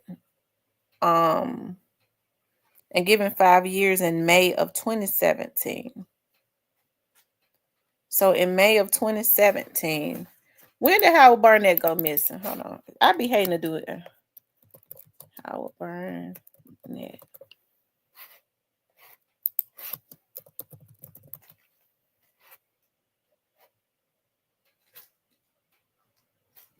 So Howard Barnett went missing February 27th of 2018.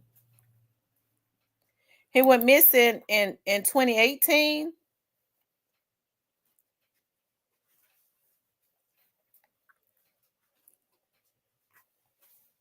Straight Drop was incarcerated May of 2017.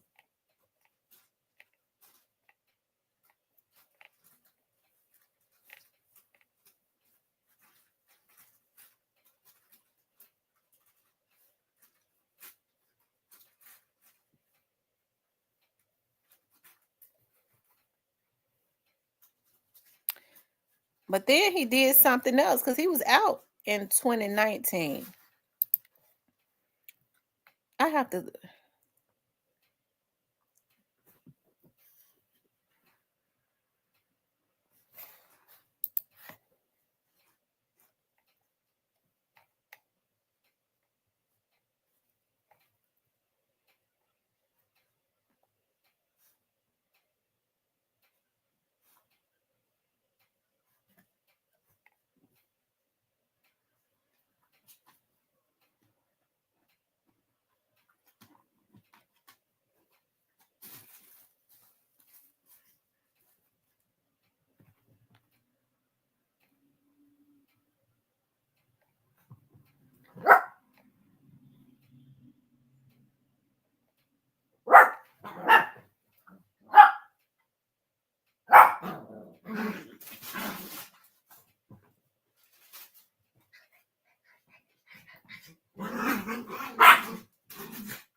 So it looks like in November of 2017, he got probation.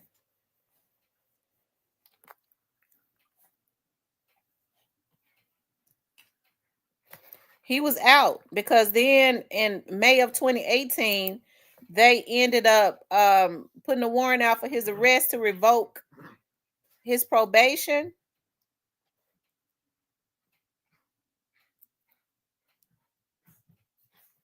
So when was Howard go missing? When did Howard go missing? Let's see, in 2017.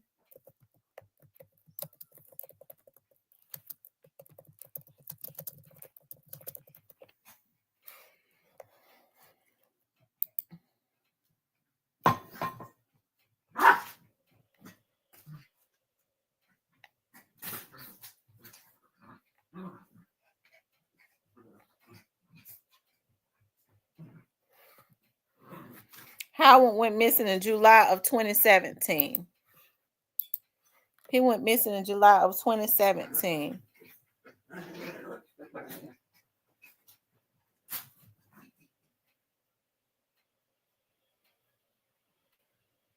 Yeah. So he got out later. They gave him probation around what I say November of that year. So he was still incarcerated when he went missing.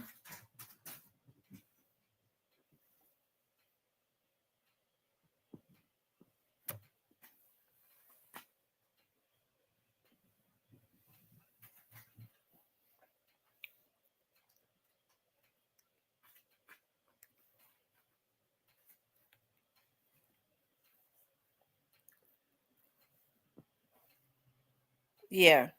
Okay. Yeah. I'll tell you.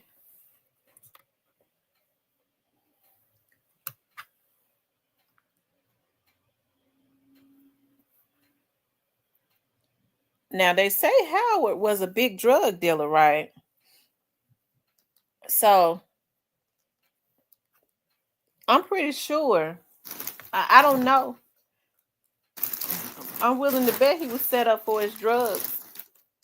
And that girl helped to set him up. I bet that's what it was. So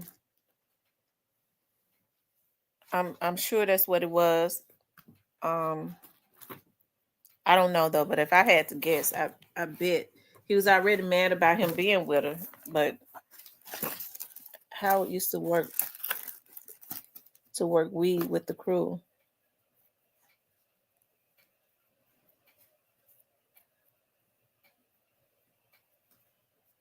Oh, okay.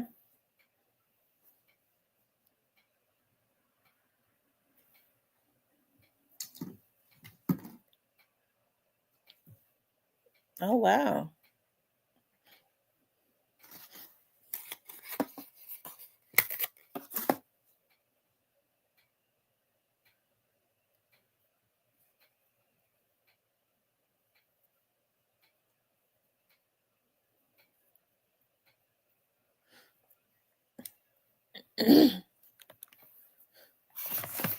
He said just like straight dropping Teezy.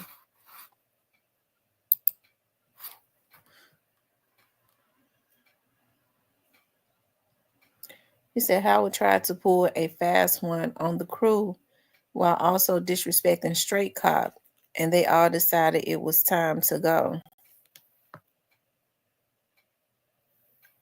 Oh, wow.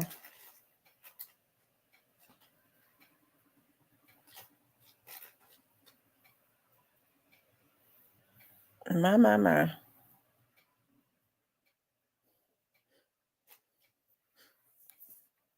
Hmm.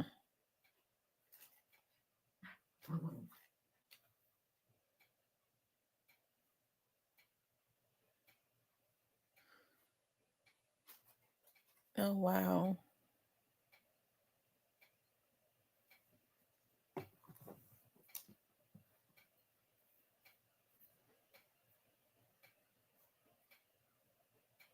Hmm. Lord have mercy, I tell you.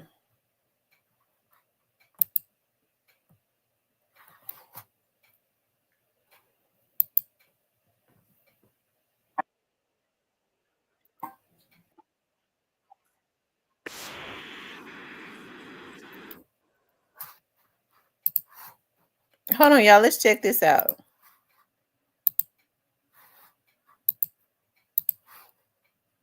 Barnett.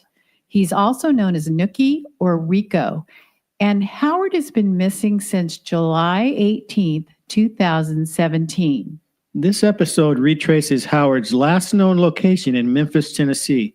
Memphis is on the Mississippi River in southwest Tennessee. The 2018 population was 650,618. This makes Memphis the largest city on the Mississippi River and the second most populous city in Tennessee. It's located neighboring Arkansas, Mississippi, and the Missouri Boot Hill. Or the Missouri Boot Hill. And we primarily strive to cover cases that are not getting a lot of attention in the press or are not covered by other podcasters. Again, this is a missing persons case that has very little information. Howard does not have a Facebook page, nor has anyone set up a public Facebook page for him. He is also not listed on the Charlie Project. A brief description of the case. On July 18th, 2017, which was a Tuesday, Howard took lunch to his daughters who were at summer camp. Around 10 p.m. on Tuesday, Howard called his girlfriend to tell her he was stopping by to visit his cousin in Germantown. He never arrived and his phone went unanswered. He has never been heard from again. Howard was driving a 2000. Now, they say he was stopping by. He called his girlfriend and told her that he was going to visit a friend in Germantown. Who knows how that conversation really went. I mean, that's because that's what she said. So 2005 Honda Odyssey minivan. It was gray in color. It had a Mississippi license plate with temporary tags. And as we get into the timeline, we will see the van was found, but in a tragic state. Howard is described as a 38-year-old African-American male. His current age is 41. He had a black, medium-length afro and a light mustache and goatee. He had a beard and brown eyes. He was 5'8" to 5'10", and he weighed 180 to 200 pounds. Howard had tattoos of the names of his daughters, Shania and Trinity, tattooed on each of his forearms, one on each forearm. On his back, he has God Bless the Dead, with the names of many deceased relatives. Betty, his mother, says he also has his granddaddy on one arm, grandmother on the other. Howard was wearing a white t-shirt, gray gym shorts, and flip-flops. He has pierced ears. He graduated from Oak Haven High School in the southern part of Memphis, near the Memphis International Airport. Howard was known as a family man who went to his mom's house to check on her daily. He is close to his parents and siblings and known to call and FaceTime them several times a day. A friend, Kimberly Barnes, said of Howard, "That's a good man, a loving father. He's a great brother." As his tattoos indicate, he is the father of two little girls who were just 6 and 7 years old at the time of his disappearance. His mother's name is Betty Barnett, and Betty explained, "He's got a disabled daddy that he comes over to check on." Howard's sister is Tracy. He has an aunt, Gwendolyn Dotson, and his girlfriend is Raquela Hunter. Howard was a self-proclaimed family man who worked as a tax professional. We found a Howard Barnett that worked at Royalty Tax Service on Frazier Raleigh Road in Memphis. It stated he assisted taxpayers and small businesses with taxes. Now let's get into the timeline. July 18th, 2017, a Tuesday. According to family members, he took lunch to summer camp for his daughters. He was last seen in the 4400 block of Timber Rise Road shortly after 10 p.m. Tuesday night, he called his girlfriend around 10 p.m. to let her know he was stopping by his cousin's place in Germantown. Now, that's 6 miles from where he was last seen, but he never arrived, and calls to his cell phone went unanswered. So that means that was a lie. He was never on his way to his cousin's house, and he never told her that. Okay. He didn't answer, but his phone was ringing. He just never answered, said his girlfriend, Raquela Hunter. July 9th. So she was the last person to talk to him. So who knows where she redirected him to? 19th, the next day. That morning, the family tracked his phone to an area of downtown Memphis off of Jefferson Avenue. It still rings. It still goes to the voicemail, Aunt Gwendolyn Dotson said. The signal died shortly thereafter. So 4400 Timber Rise Road to downtown Memphis is about 20 miles, and Germantown to downtown Memphis is also 20 miles. Why was his phone tracked 20 miles from the location where he should have been? Was he hijacked at some point, or did he go downtown but was telling his family and girlfriend he was in Germantown? Okay, somebody probably took his phone and threw it down there. I don't like to do investigations unless I'm paid to do them. Now let's see, Jefferson, and I don't do these anymore. Hold on, move now. Hold on. Hold on.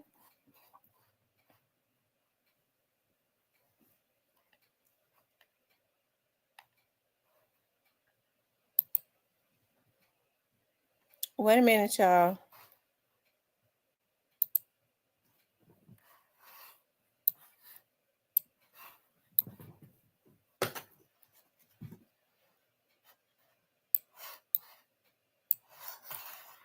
Okay, because there's really nothing on Jefferson Street other than businesses. I'm trying to see. There's been a lot of new developments. Well, we'll finish looking at this first.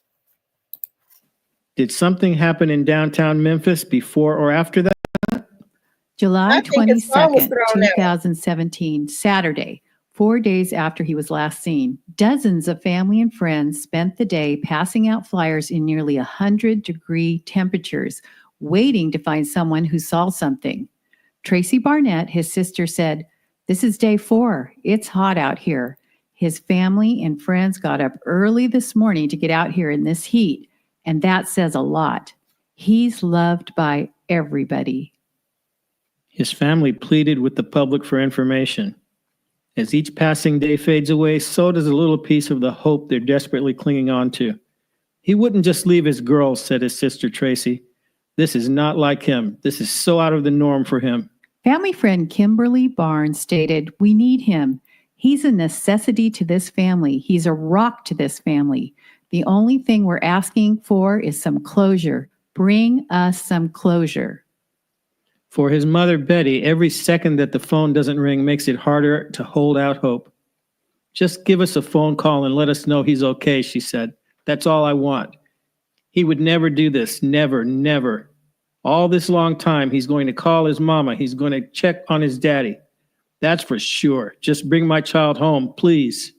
July 24th, 6 days after his disappearance, Memphis police issued a city watch for Howard and his 2005 Honda Odyssey van.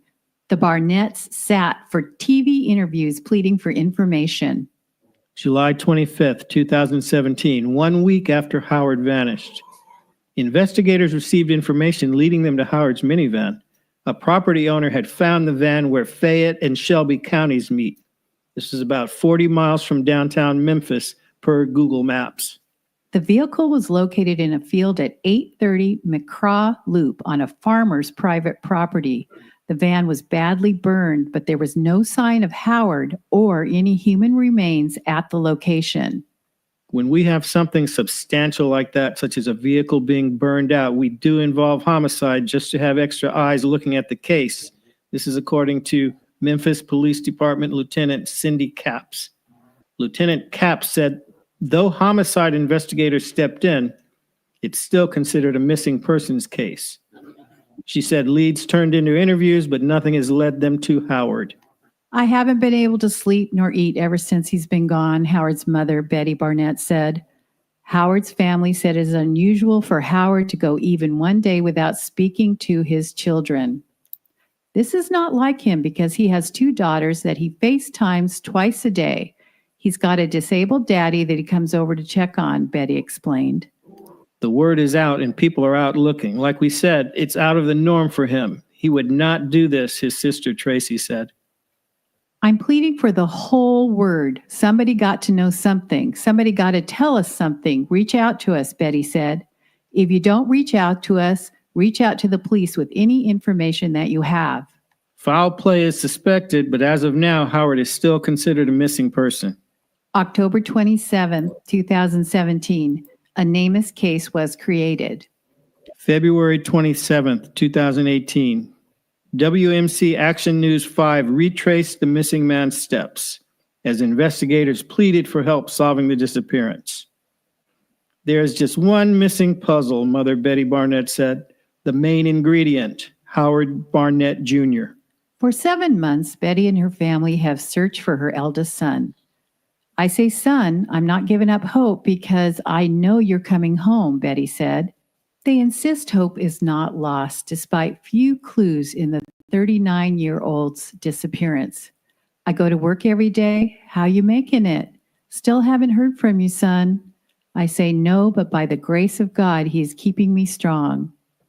B0DY also stated, "They still working on it. They have things, but nothing is coming to the surface." In Howard's case, Lieutenant Capps said tips from the community are vital as Memphis PD handles more than 3,000 missing persons cases each year. Lieutenant Capps also said, "Just try to keep your eyes and ears open and please, please call. Somebody please step forward with information." August 2018. Raquela Hunter and Howard Barnett were supposed to celebrate their 1-year anniversary this month. "I just miss him," she said. July 18th, 2018, per WMC Action News 5. 1 year later, there is still hope in B0DY Barnett's heart. And here's an audio clip of Howard's mom.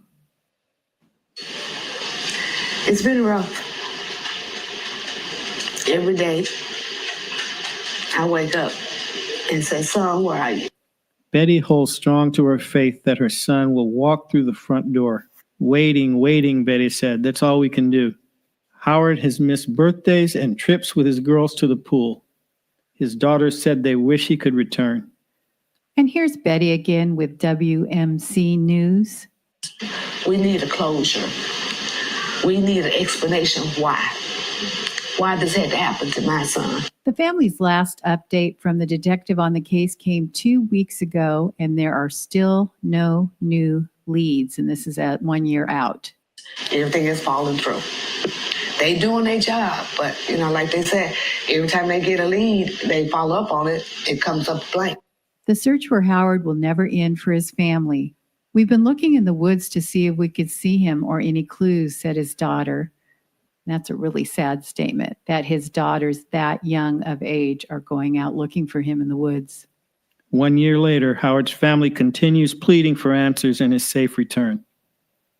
An article posted January 3rd, 2020 by WREG.com on the crime rate in Memphis states, the homicide rate for the city is on the rise and residents and officials are looking for solutions.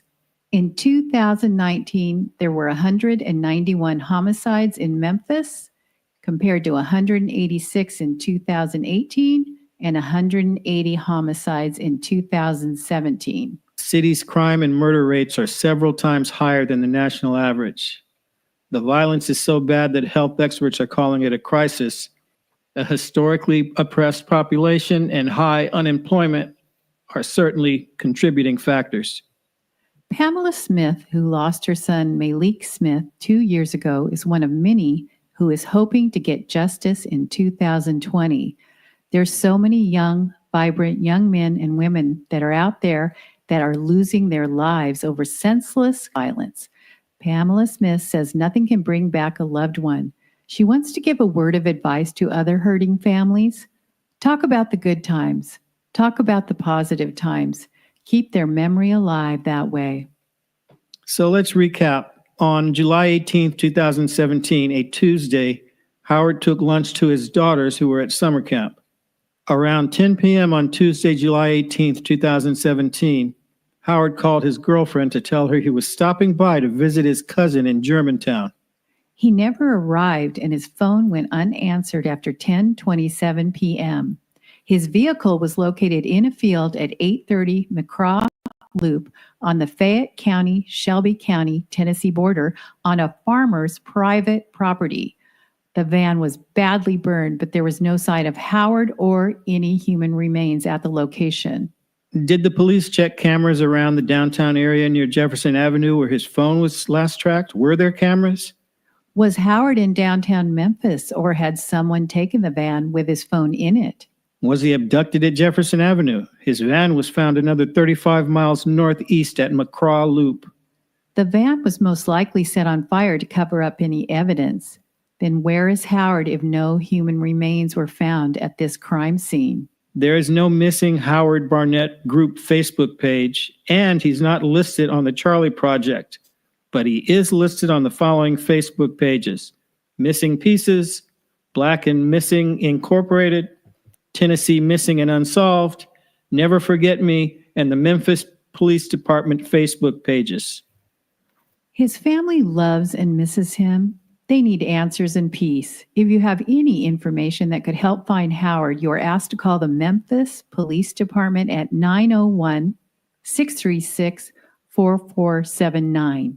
You may also reach out by messaging Tennessee Missing and Unsolved or by calling or texting at 615-556-0534. Please help bring Howard home to his family and little girls, and please help keep his story alive. And thank you to WMC Action News. And thank you for joining us today at Mysteriously Missing. Thanks, everyone. Oh, wow. Oh, wow.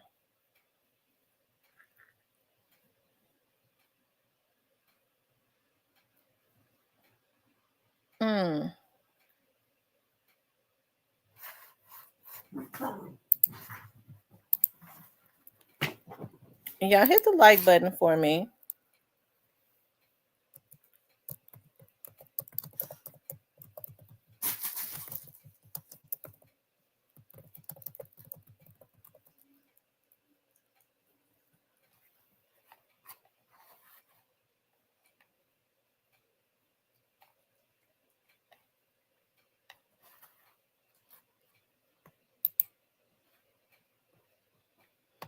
You all hit the like button. Okay, make sure you guys please like, share, and subscribe.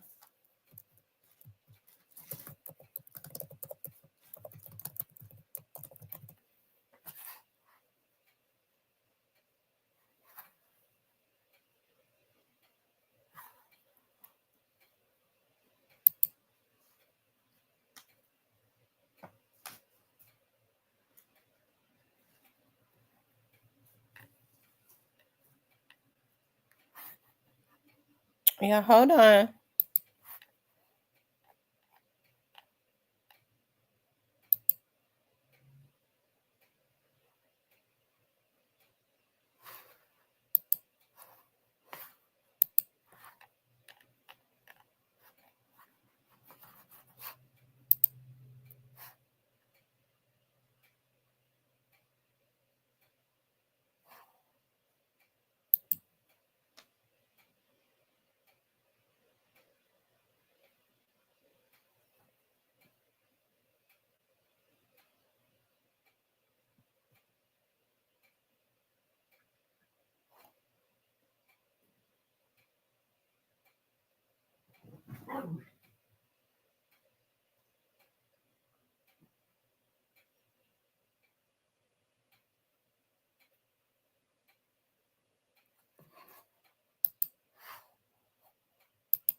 Hold on, y'all.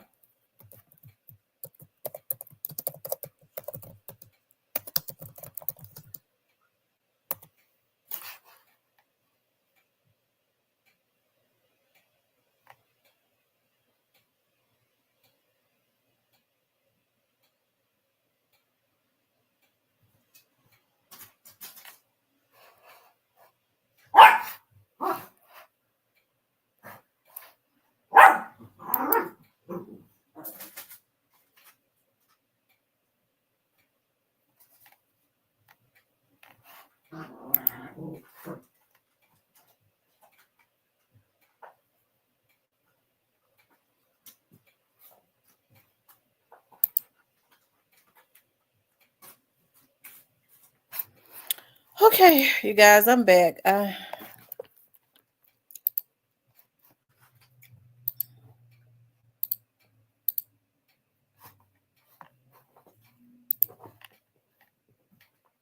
Okay, well,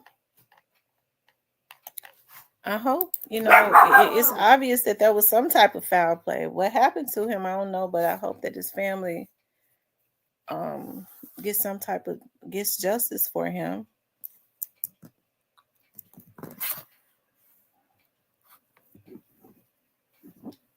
I hope his family gets justice.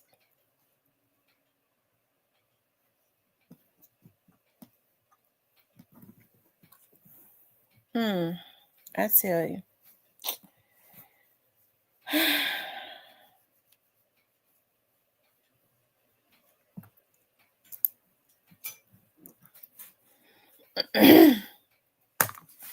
Anyways, you guys, I'm gonna get back on tonight. I need to go to the gym. I think I'm becoming addicted to the damn gym.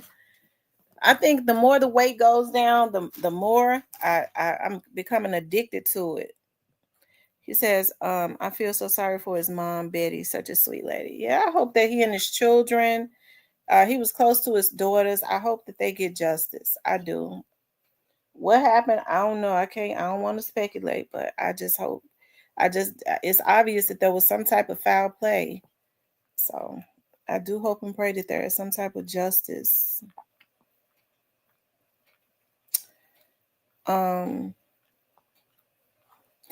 Rakayla was a lot younger than Howard.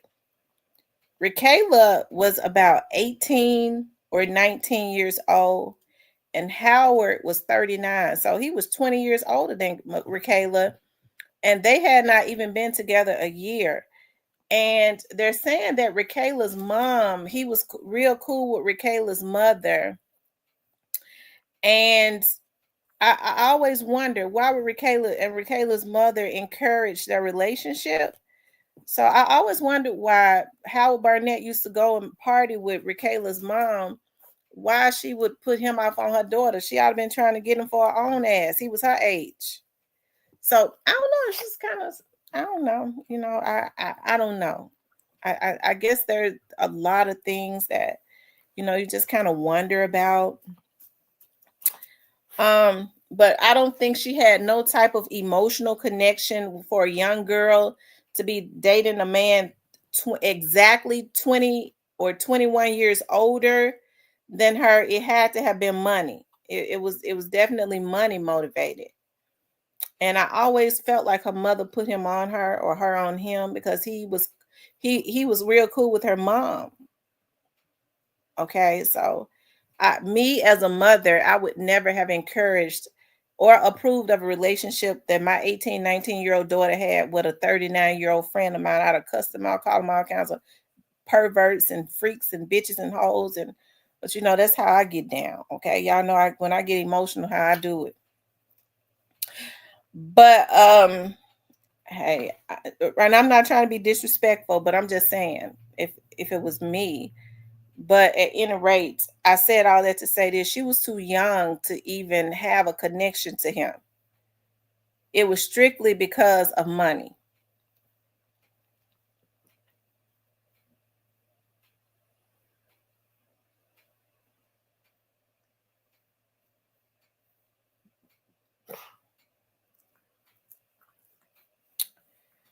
Child, I tell you, like I said, I pray for justice for his family. I pray for justice for, let's not forget Jeremiah Taylor. Now, I don't know what's going on with Jeremiah Taylor's case. I remember probably back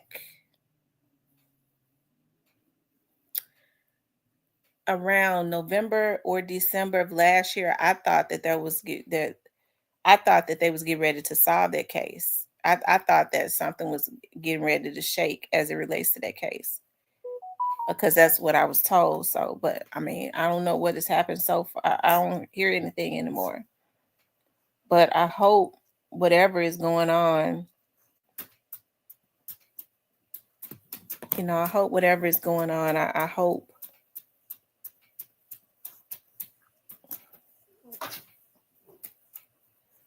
What you wagging your tail for, girl?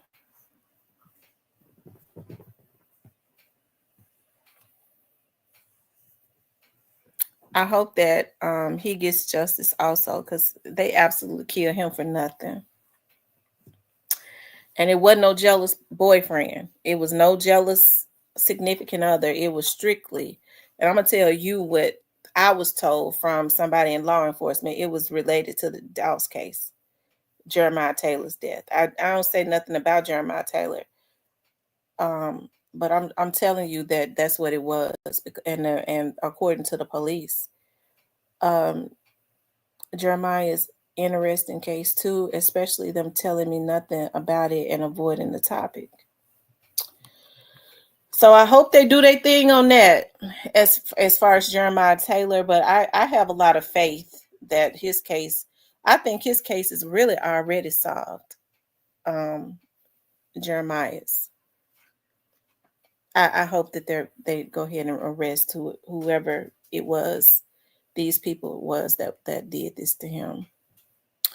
Anyway, y'all, I gotta run. I want to go to the gym. And for the record, I ain't trying to solve no cases, child. Leave me alone. Stan G said that it be some people, some rappers that be mad because we be talking about these cases. Look, I ain't trying to solve no case. If I never talk about the cases again, it ain't gonna change the fate of the people that is behind killing these folks. It ain't gonna change a damn thing. They let their anxiety get the best of them. And when the truth of the matter is, they never should kill these people. They got their asses in trouble and found out because when Doc was first killed, they were sending all these damn fools out to threaten people not to talk about the case. Okay, and that's how they was able to trace a lot of their no good rotten asses. Okay.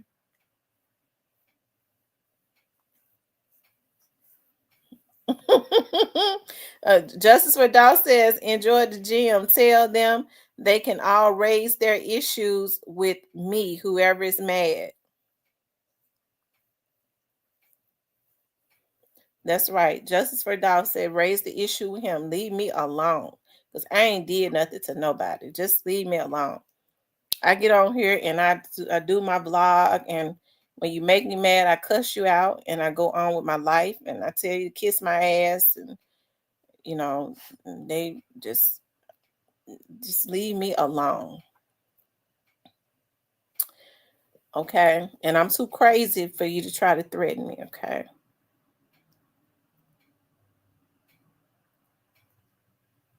That's right. If they are not harassing the feds and the Memphis police special task forces that they have, because they're the ones that's out solving these cases, if they're not harassing them, why are they harassing me? These folks get mad because they sitting up talking about, you know, the feds this and the feds that. I never see nobody go down there to that federal building to demand nothing. They don't go down there harassing the judges. They never go and go over to the FBI branch. They never go over to TBI. They don't go over there harassing them. They the one, you know, they never go to MPD Special Task Force harassing them. How come they want to mess with somebody else?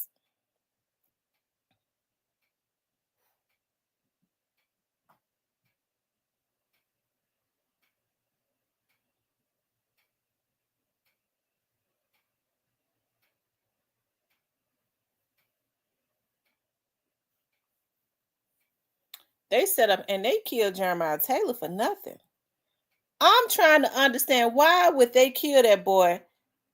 You know, my mind says to me that they killed him because they want to send a message that you cannot support young Dolph. But it was probably more than that. I can't even wrap my mind around it. I don't even like thinking about it. All I know is I was told early on, don't talk about Jeremiah Taylor because it's just too deep, and I ain't never talked about him other than 1 or 2 times. I just hope that they go ahead and solve the case, okay? Because it's just sad. I thought that it was going to be something to happen at the end of last year. So that means that it's something still being worked on, I reckon. I don't know. I don't even like. Okay. Anyways, let me get off. I want you guys to please like, share, and subscribe. I'm ready to go to the gym because I be getting stressed out when I start thinking about all this stuff. I be trying to forget some things. Because if you start thinking about, when people tell you stuff and you start remembering stuff, it really will mess with your head. I'm trying to heal shit. I'm trying to make sure I get myself back into shape, lose my weight, and I feel good losing my weight. I need to finish out. I'm finishing out my degree. I'm happy. Okay. I'm in a really, really good place in my life. And once I finish out it, I'm going to get me a damn man. Okay. So that I can release some of this tension on him in a good way. Okay. But I need to, and I feel good about thinking about, oh my God, I'm really opening myself up to the thought of having a man in my space. Okay. Because He got to be the right type of man, though. My mama said, listen, y'all, my mama said to me the other day, my mama said, I told you that because of your personality, God made a specific man for you. He is designed just for you. He gonna be able to deal with your all of your personalities. She was like, that's why I told you, just sit still and because he was born for you. He was especially designed just for you. So Polo says, I'm single and 46. Well, hang in there, Polo. God gonna send you somebody. The Black Barber says, someone said that he may have saw them drop off the car after the hitting. I don't know, because I remember specifically seeing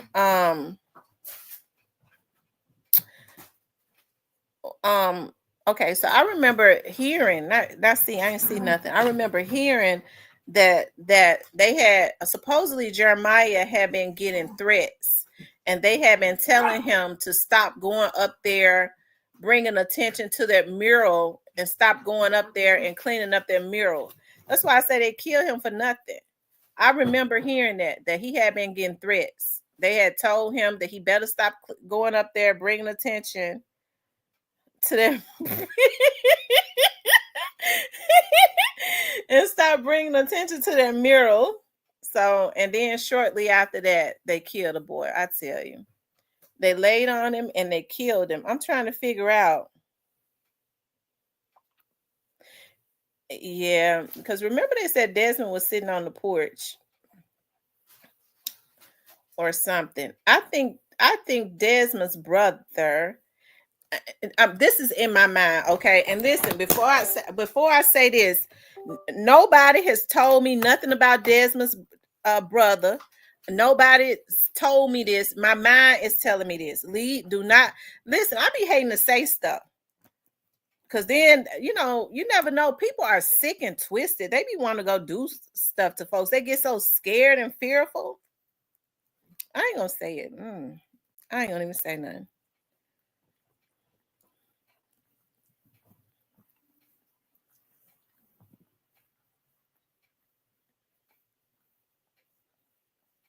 Anyways, you guys, it says, I told you before Jeremiah autopsy showed he was hit 38 times. Did you tell me that? Oh my God. I know he ran into the pole. They hit him and he ran into the pole and his car flipped. They laid on him. They said, oh, okay. Yep. Mm-hmm.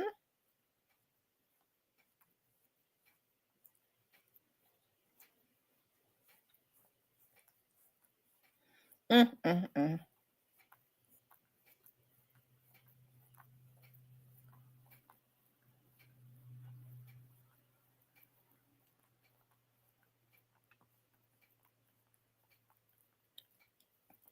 But the rumor was Teezy was one of the ones that was involved in killing him. I don't know if it's true or not, but that was the rumor.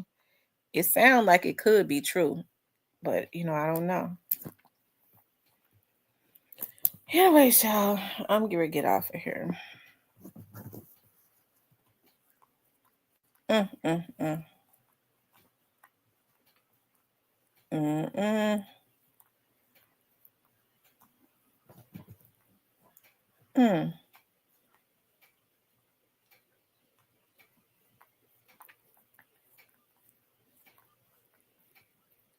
You told me Teezy was hit 25 times.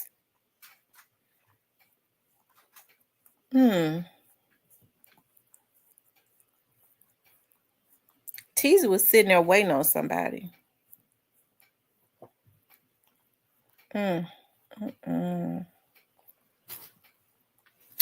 It's just sad. I don't even like reliving thinking about some of this stuff. It's really just sad that these young men have lost their lives. They absolutely killed Jeremiah for nothing. They absolutely killed him for nothing. And God gonna make them pay for that. I don't have a personal trainer. I just got the motivation myself.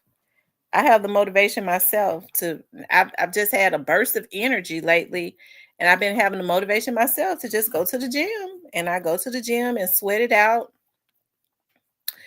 And when I get on the treadmill now, I make sure I go get 5-pound weights. And when I walk on the treadmill real fast or jog a little bit, child, because my endurance ain't back up where it should be. Child, I gotta get me some more wind to be able to just run all the way through. I ain't got the wind yet. But I use I have the weights in my hand so that I could start working on my arms and all of that while I'm walking on the treadmill. Do they know who unalive Jeremiah Taylor? Probably. I was told that something was getting ready to shake in Jeremiah Taylor either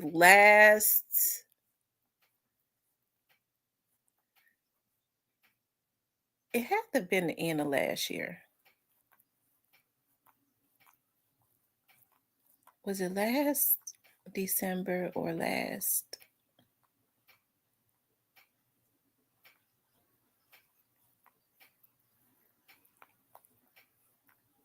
Mm.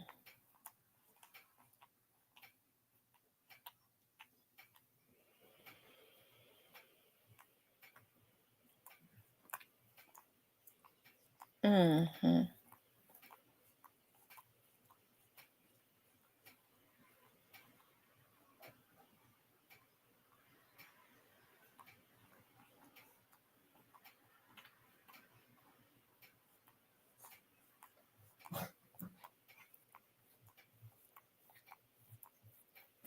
I don't know why they killed Teezy for him. I don't know why they killed Teezy. I don't know who killed him either.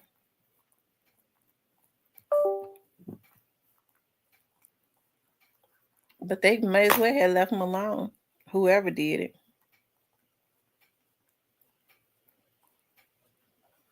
Okay, Polo, I'll do that.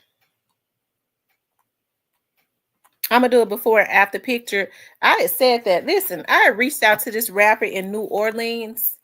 There's this rapper in New Orleans. I know y'all probably know him.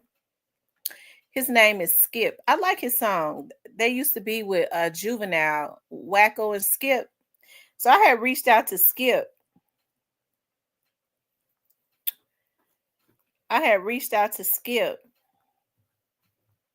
Skip had this song called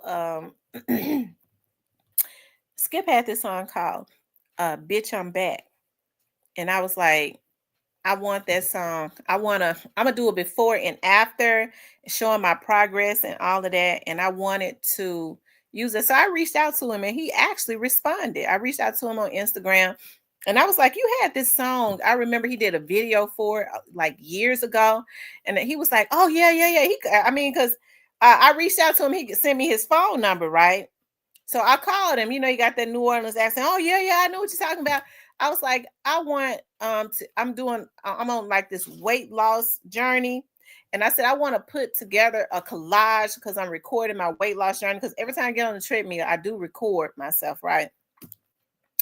And I said, I want to put together this collage of the before and after. I told him exactly what I was doing.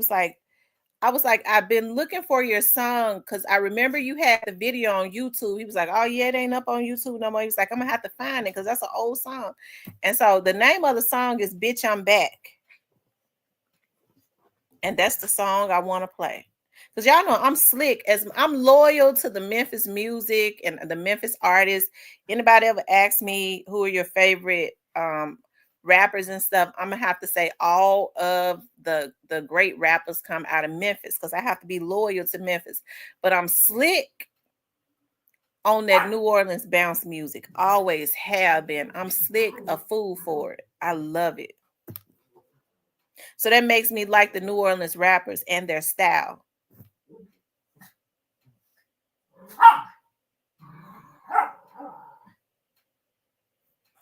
I wish Skip would have put it back up.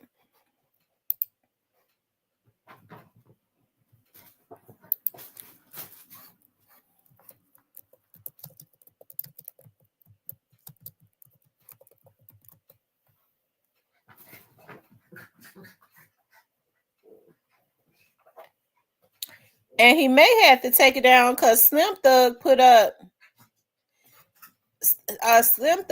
a song with the same name, Bitch I'm Back, but it don't sound like Skip's song.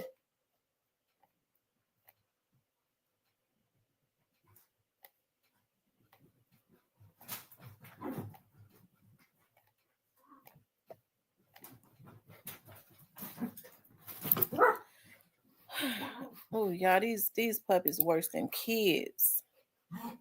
Oh, they run around and play and stuff like kids, and they tear up stuff, and they so bad. They don't care. I put my earrings down. Most puppies do not mess with like stuff like earrings. If I take my earrings off and put them beside me, one, I'm gonna try to snatch the earring and run and go hide up under something and tear the earring up. That's how bad they are.